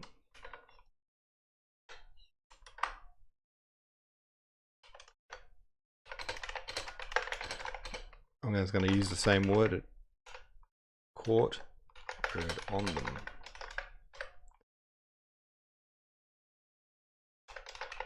Stranger things have happened, mate. There we go. Beauty, ripper, beauty, ripper. I'm just going to go get some water. Have an ad.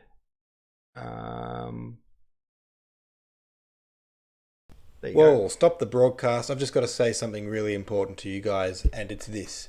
Oh, hold on. Whoa, hold the phone. Who the hell is this guy? Here.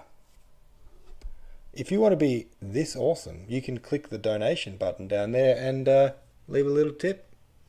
Leave a little tip. Yeah, you want to do this, you press the button, and I love it. So thanks. Anyway, I can't remember what I was going to say before that interruption, so I guess back to the broadcast? Question mark?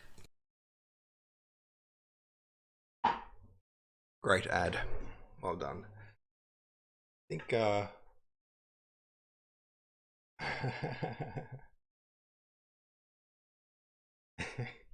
I've got an award to give away, by the way. So one thing I want to start doing on this is giving away awards to people. So, the award today is for the best person getting KFC at 10:30 a.m. on New Year's Day. And the nominees are Ander Lewis, the person in the car in front of Ander Lewis, and the person in front of that car. And the award goes to... Well done, Ander Lewis.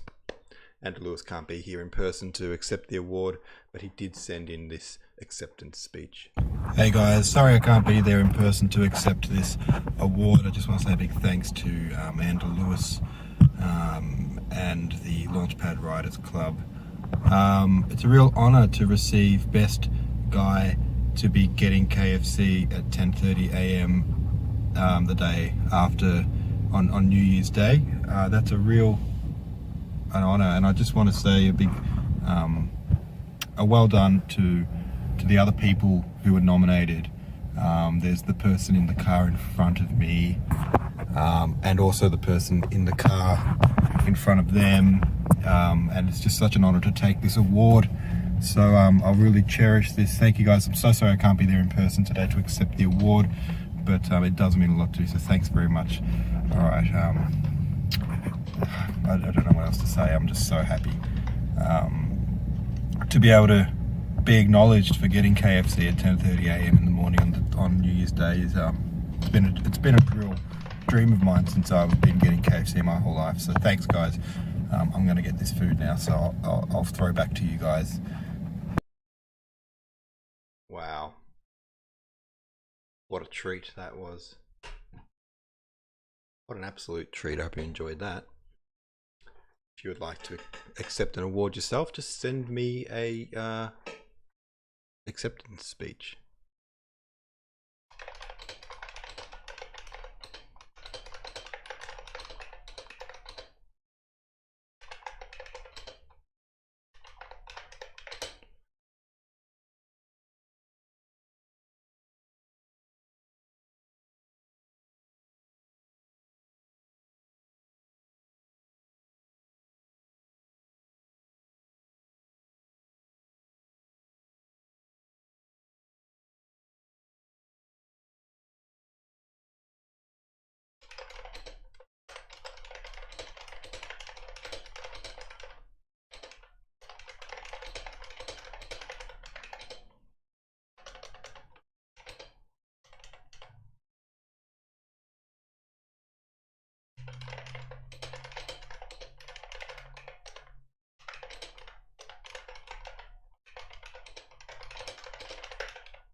said the officer,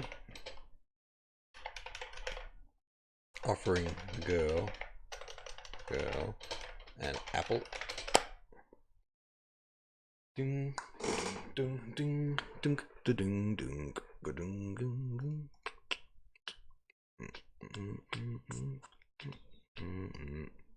ding, ding.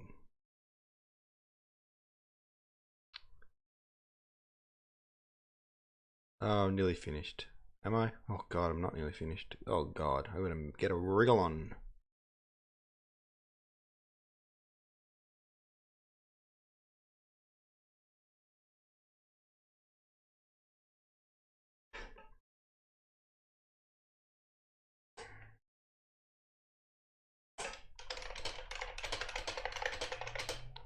Netsvitsky? Nope, that's not Netsvitsky.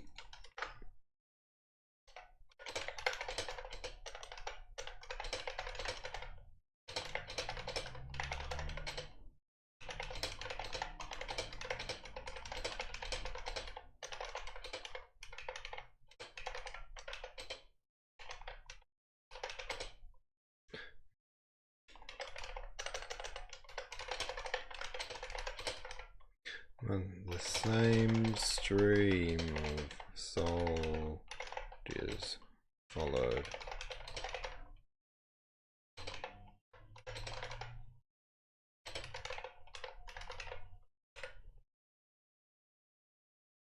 Cheers, Aaron. Have a good holiday. I'm gonna get stuck into this because I've been streaming for 2 hours and I'm still like halfway through this chapter.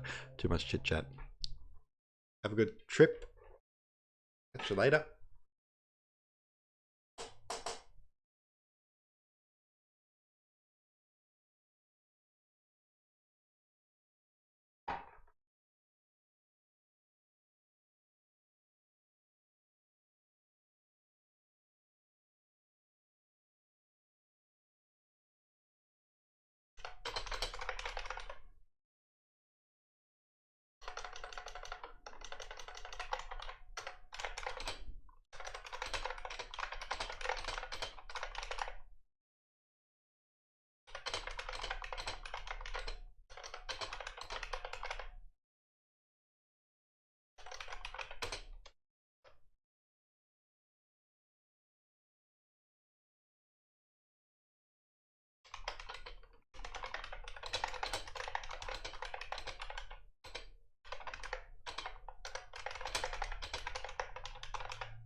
One of my favourite authors, though he does drag on parts of his stories.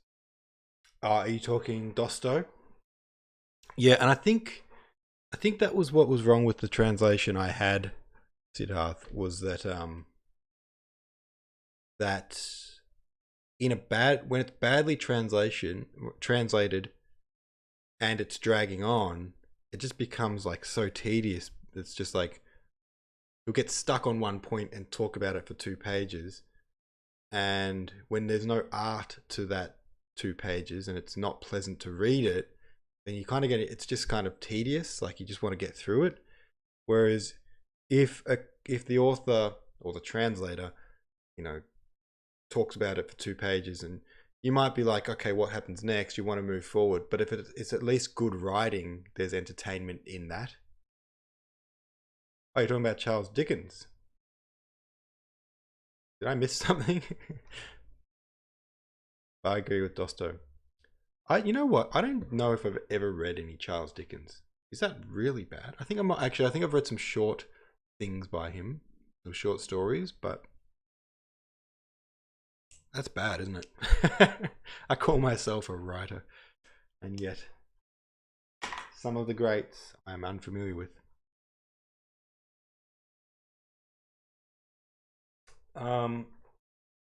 All right, we're cooking with gassy. I'm trying to move forward a little bit here. I'll go on to the next sentence. And why are they stopping?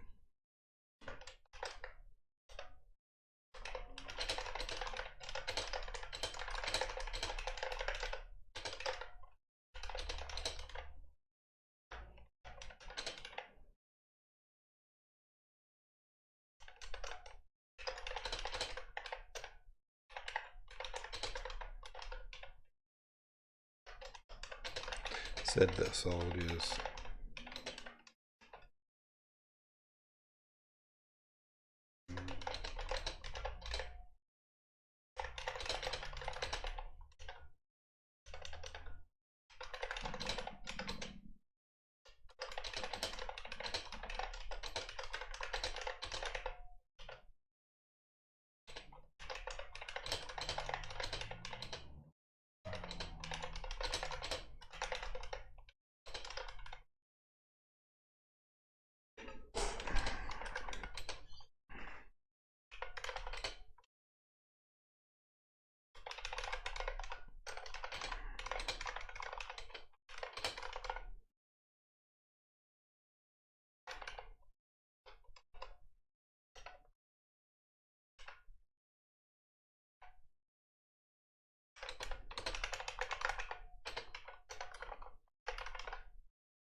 Sighing in the crowd as the men looked at one another and all pressed toward the exit of the bridge. Oh God, I'm in the zone.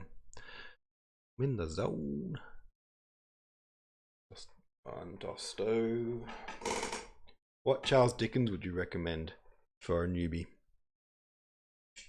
Something good, some of his best work, and something short and palatable for a person who doesn't have time to read a book that he potentially might not like.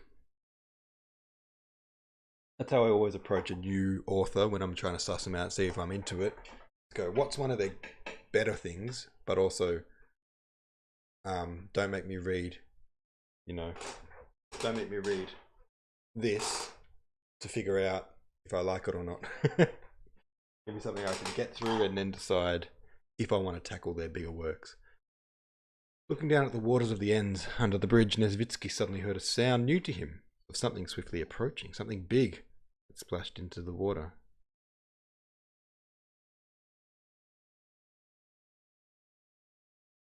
Oh, okay, cannonball. Cannonball. Geez, Nesvitsky really loves looking down into the river.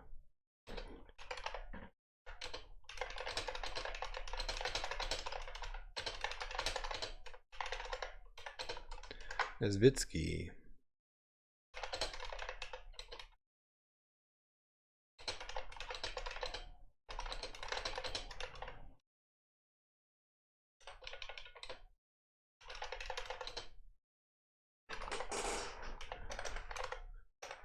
Moving swiftly closer. Something big splashed.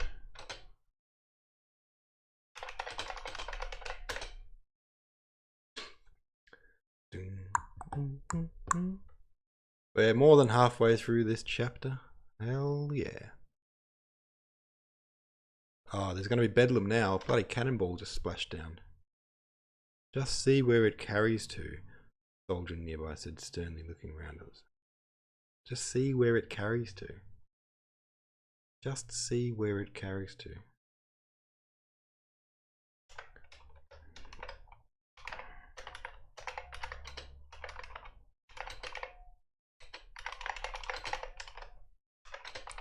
Soldier nearby said sternly.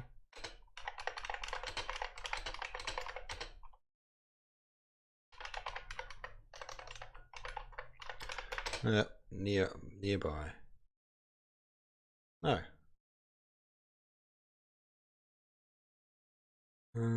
Encouraging us to get along.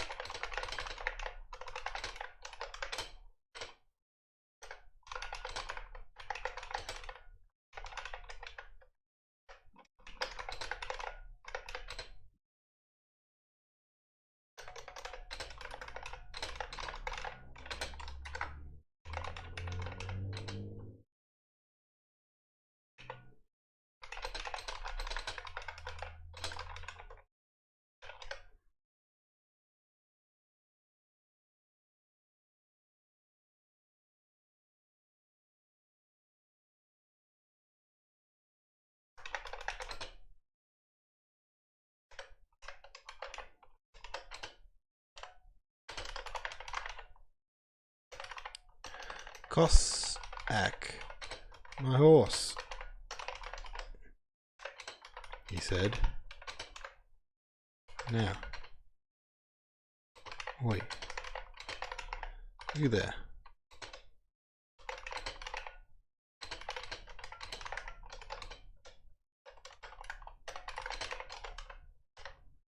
Alright, he's panicking. He's panicking. Out the bloody way.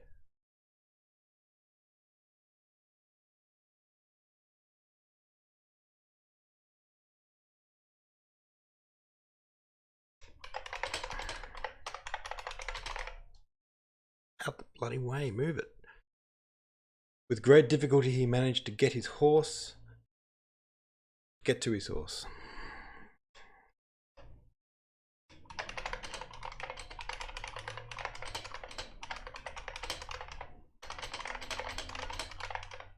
his horse. And shouting continually, he moved on. The soldiers.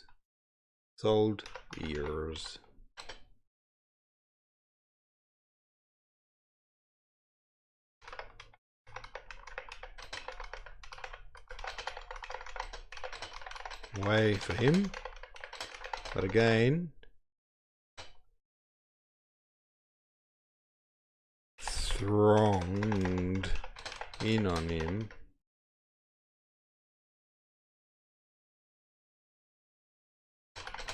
They jammed his leg, and those nearest him were not to blame, for they were themselves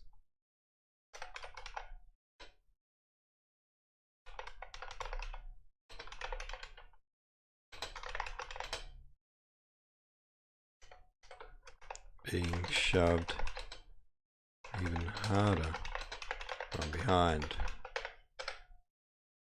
Alright, we're getting there. Numbskull. Numbskull. See, you don't realize that words like that are that old. This was translated over 100 years ago. Numbskull. There's Vitsky.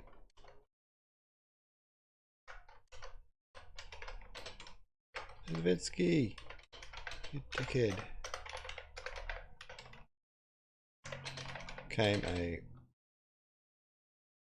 rough voice from behind him.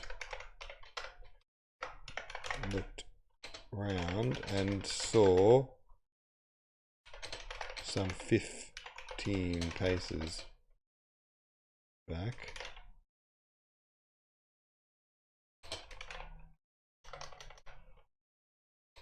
separated possibly by a bajillion soldiers.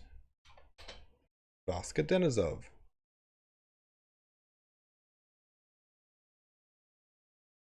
I like that. I'm going to take it all. We'll take the lot. Anything from the cart?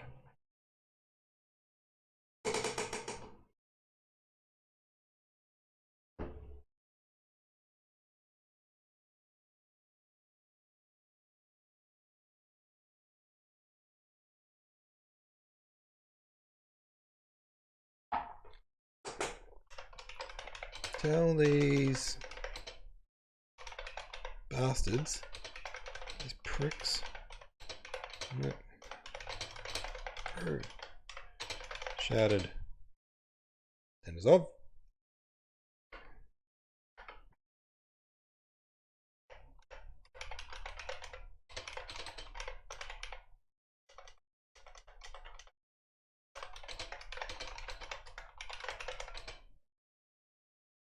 What's an Aussie word for in a fit of rage?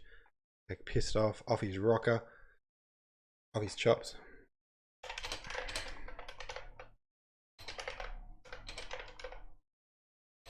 Is coal black. Is there a better one? If anyone Aussie is watching, is there a better word than off his chops for someone who's in a fit of rage? He was off his blood. He was going berserk. He was having a kissy fit. He was. There's definitely something I'm forgetting. There's a really good Aussie colloquialism for someone who's pissed off. His coal black eyes with their bloodshot whites glittering.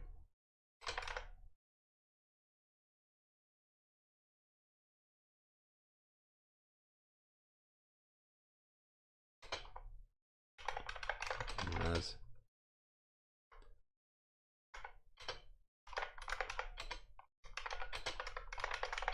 Saber.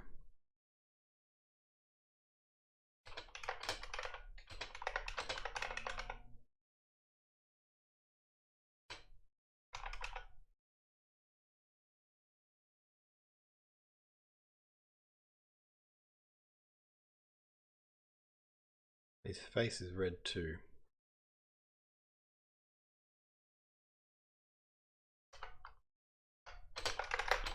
Was as red as his face.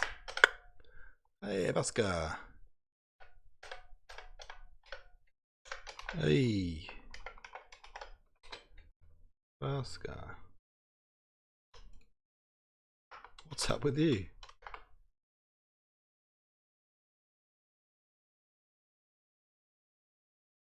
And I need a single quotation mark there, thanks very much.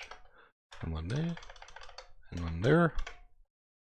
Squad one can't pass. Squad one.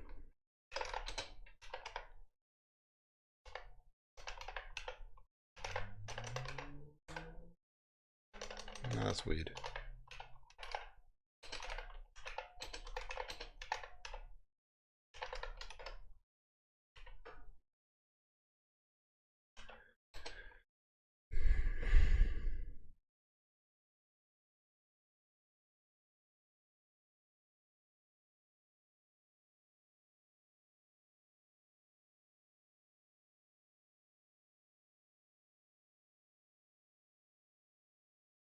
God. Here's a good Tolstoy. Got a little Tolstoy sentence here. Tolstoy has a thing for very long run-on sentences, and here's one.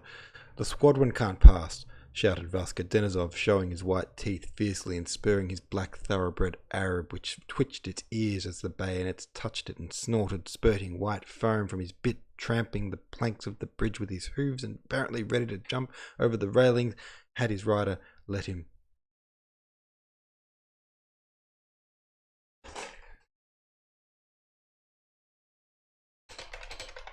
And he bared his white teeth fiercely and spurred his black thoroughbred Arab, twitched its ears as the bayonets touched it.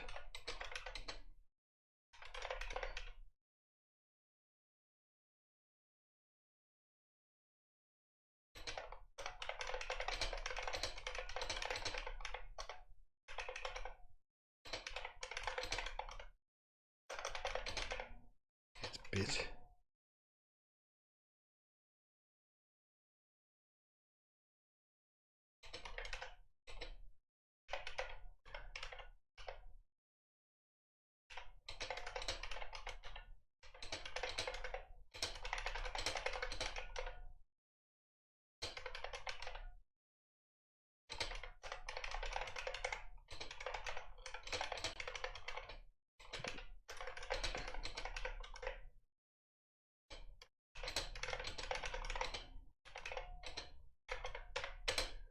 Golly. There we go. Hum.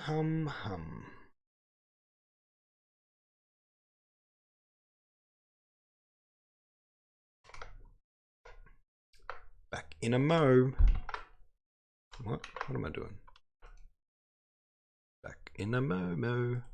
Let me try something here.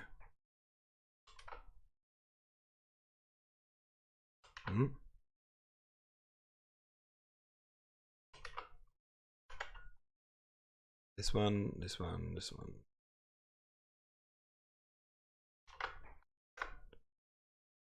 That. Whoa, stop the broadcast. I've just got to say something really important to you guys, and it's this. Oh, hold on. Whoa, hold the phone. Who the hell is this guy? Here. If you want to be this awesome, you can click the donation button down there and leave a little tip. Leave a little tip. Yeah, you want to do this, you press the button, and I love it. So thanks. Anyway, I can't remember what I was going to say before that interruption, so I guess back to the broadcast? Question mark?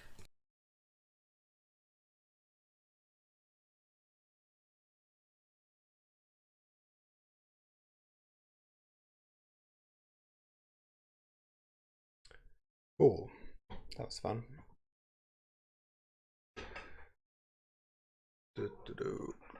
Apparently ready to jump over the edge, had his rider let him. Let me read that back because it's a hell of a sentence. The squadron can't get through, shouted Vaska Denisov, and he bared his white teeth fiercely and spurred his black thoroughbred Arab, which twitched its ears as the bayonets touched it, and snorted little white bits of spittle flying from its bit, and trampled the planks of the bridge with its hoofs, apparently ready to jump over the edge, had his rider let him. Yep, that'll work. What is this? They're like sheep, just like sheep. Out of the way. Let us pass. Yes.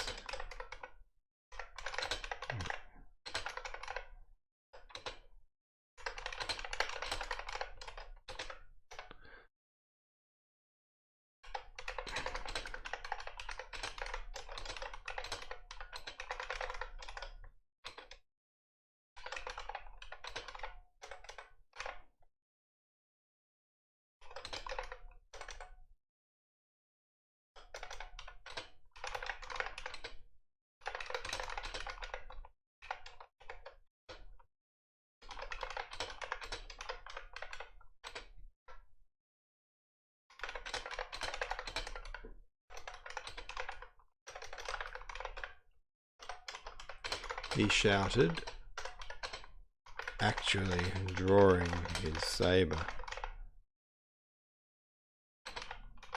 Scabbard.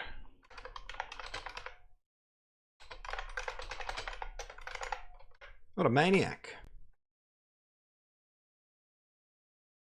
How far through am I? Let's see. Oh, that's nearly there. Just this much. Ba-dip. It's just a ba-dip. And I'm finished. One ba-dip. That's not long. I can do a ba-dip. The soldiers crowded against one another with terrified faces, and Denisov joined Nesvitsky.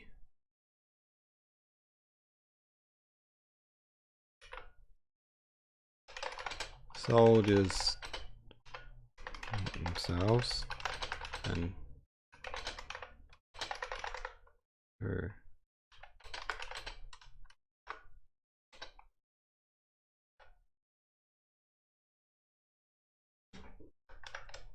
How are you not drunk today?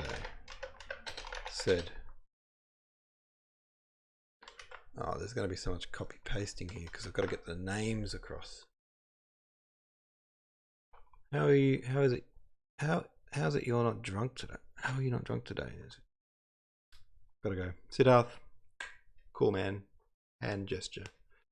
Thanks for hanging out for a bit. It's nice to have you here. Looking forward to chapter 5. Me too, bro. Me too. Have a good one. I'm nearly finished here myself. Very, very, very good. When the other had ridden up to him.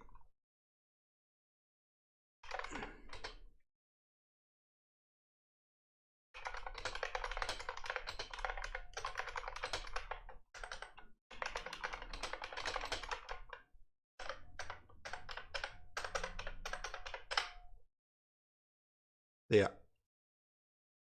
I don't even give one time.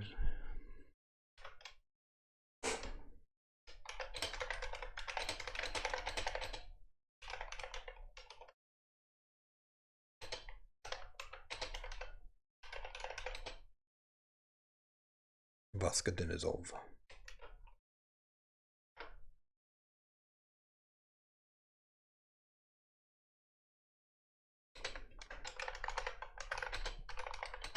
Wagging the wedgiment back and forth all day.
We got Denisov's.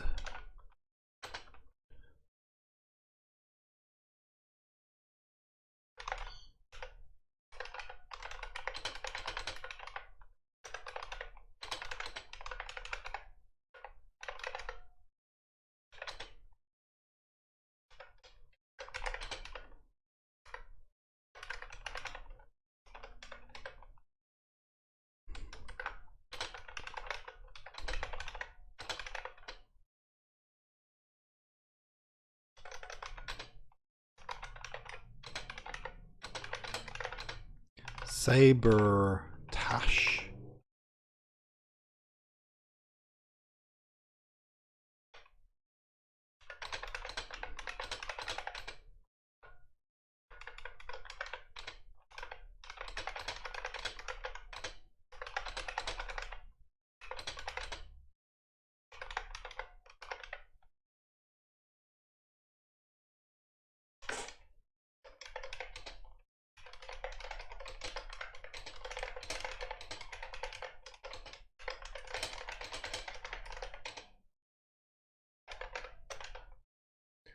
Washed my teeth.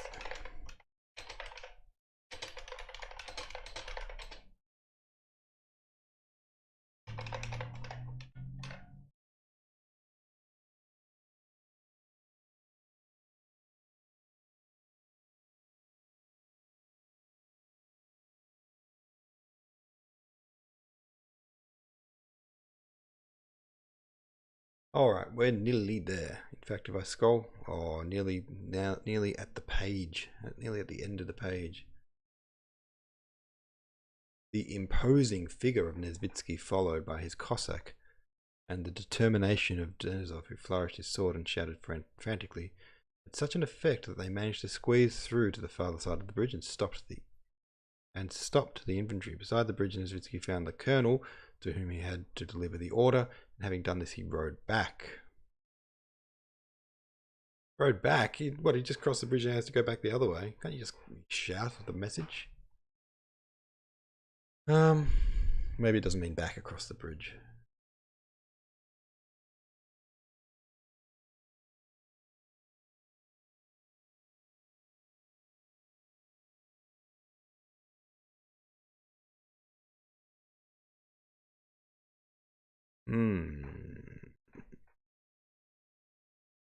Okay, here we go. Don't. I'm gassing out here. My brain is stopping functioning. Brain stopping functioning.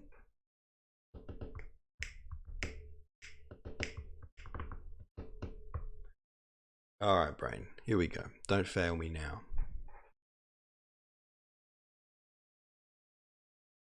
The imposing figure of followed by his Cossack and the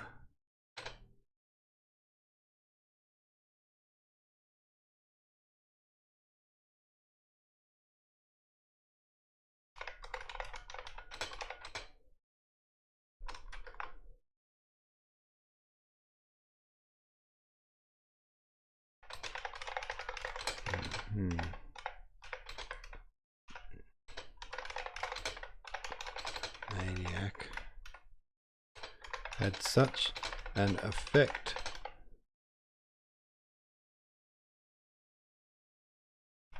the infantry that they managed to squeeze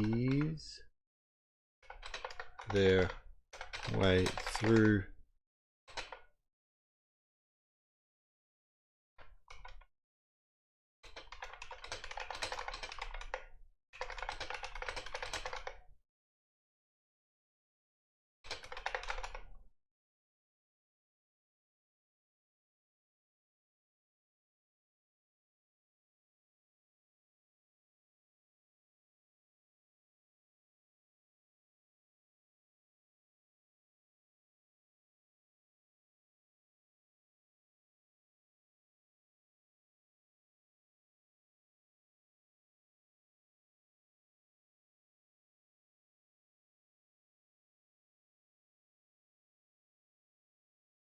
they managed to squeeze their way through at the far side of the bridge, stopping the infantry. Next to the bridge, found the colonel, to whom he had to deliver the order, and that had been done. He rode back. Having cleared the way, Denisov stopped at the end of the bridge, holding in his stallion and pawing the ground, eager to rejoin its fellows. He watched his squadron draw nearer.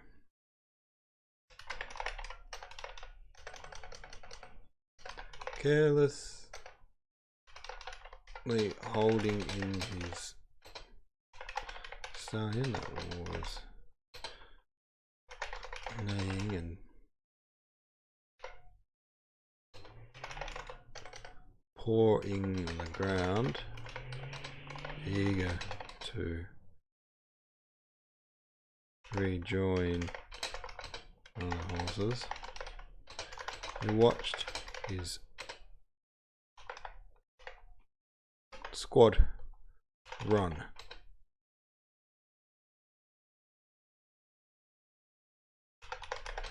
Nearer. Nearly there, nearly there, nearly there.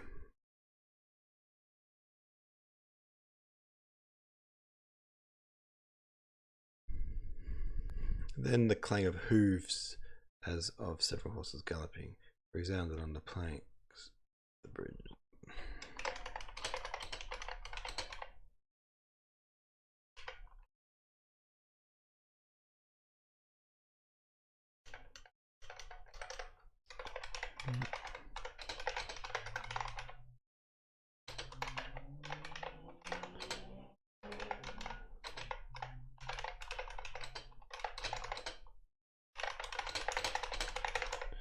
Then the hoof clangs of several galloping horses resounded on the planks of the bridge, and the squadron, Ronald,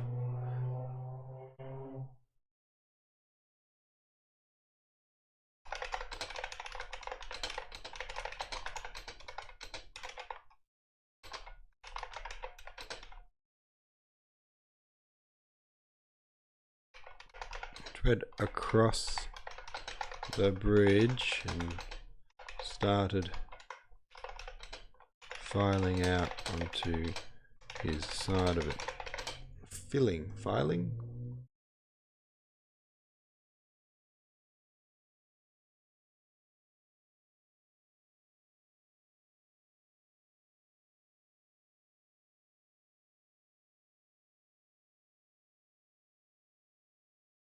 Cool. We're nearly there. The infantry who had been stopped crowded near the bridge in the trampled mud and gazed with that particular feeling of ill will, estrangement, and ridicule with which troops of different arms usually encounter one another at the clean, smart hussars who moved past them in regular order.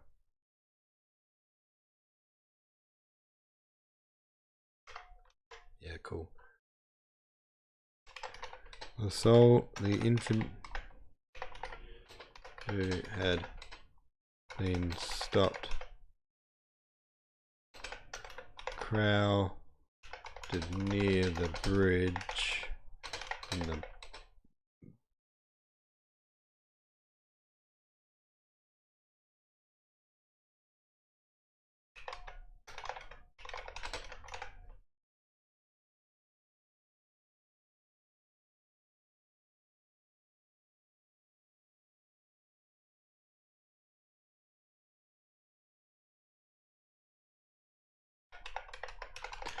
crowded infantry had been stopped near the bridge in the trampled mud,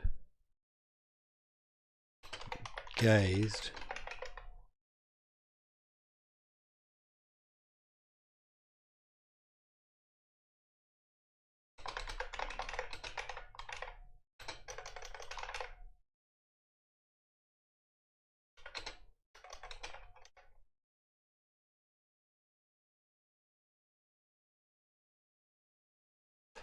Come on, brain, come on.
Oh, golly.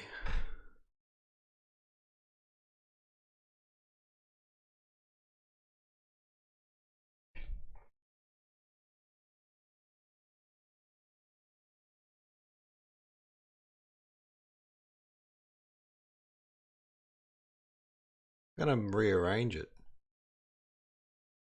As often happens when troops of different arms encounter one another, the crowded infantry who had been stopped near the bridge in the trampled mud gazed with a certain disdain, estrangement, and ridicule at this shiny, clean hussars as they moved past them regular order.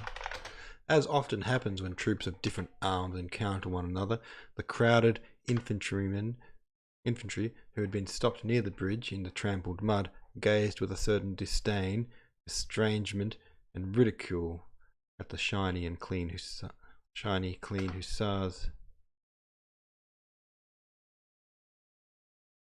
as they moved past. Is hussars capitalized? No. Regular order. Looking good, lads. Fit for a fair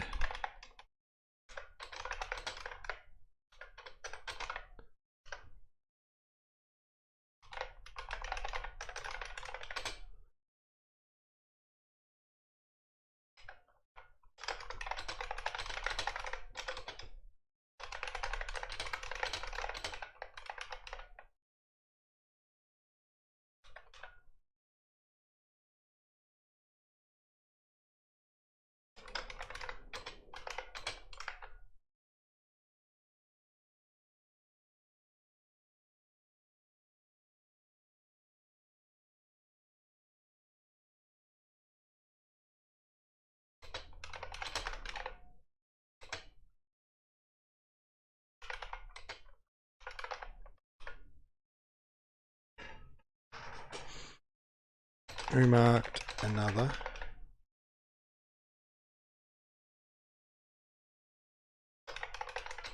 Useless.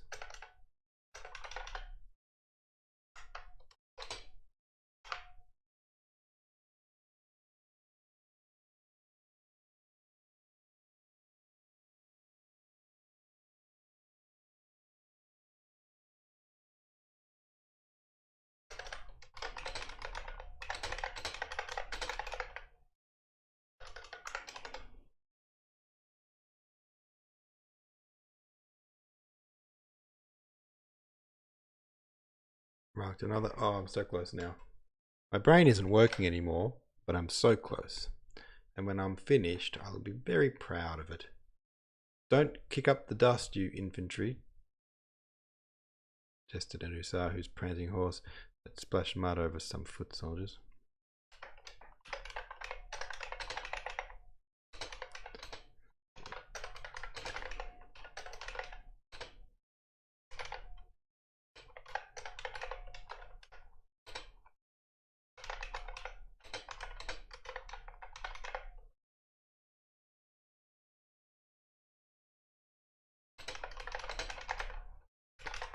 Horse had mud.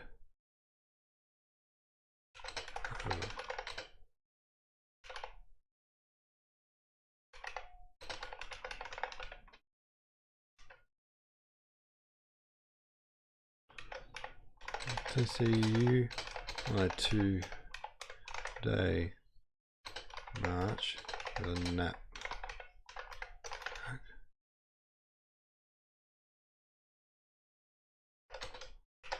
Fancy pants. Those.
Chafing.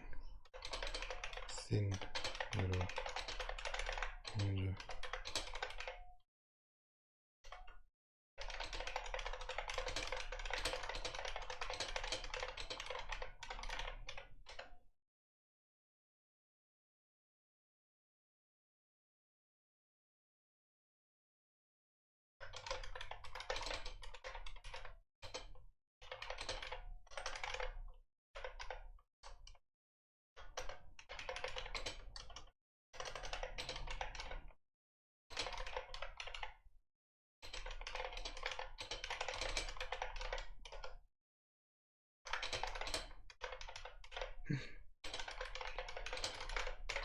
Hey, we did it.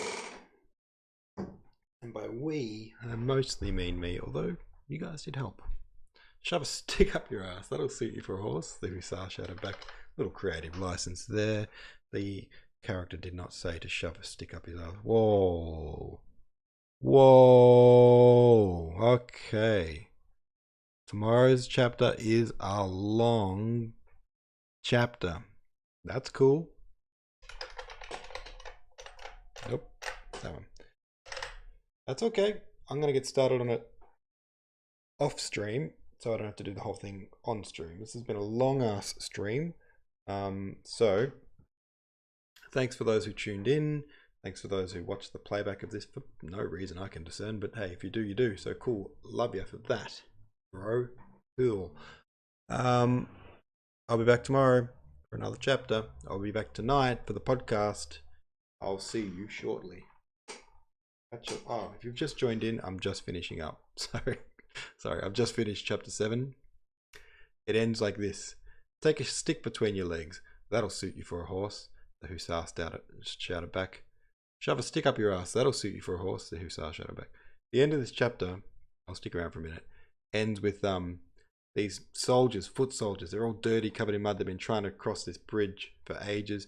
They finally get across, and then the hussars, shiny, in nice new uniforms, they just come across on their horse. Once the bridge is clear, they come over on their nice shiny horses, and there's a bit of bitterness between the foot soldiers and the horsemen, who are all clean and schmick, and the foot soldiers who've done it rough. And I'll read the last bit just before I go, just to double check over it for myself as well.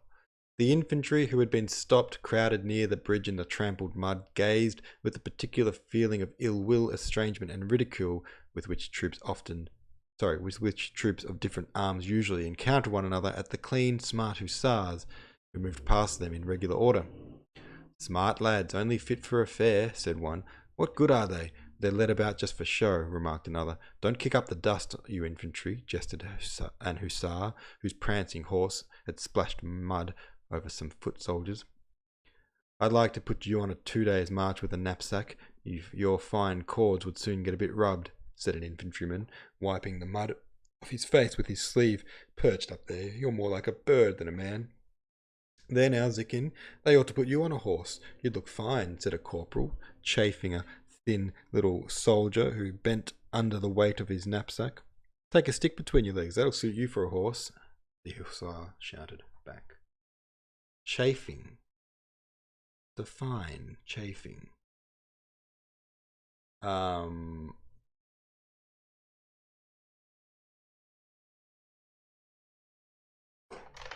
going to dig at a thin little soldier who was straight. Okay, now I'll read my Aussie version of it, and then I'll go. As often happens when troops of different arms encounter one another, the crowded infantry, who had been stopped near the bridge in the trampled mud, gazed with a certain disdain, estrangement, and ridicule at the shiny, clean hussars as they moved past them in regular order. At least you look good, lads, fit for a fair, said one sarcastically. Bloody useless, bunch of show ponies, led about for show.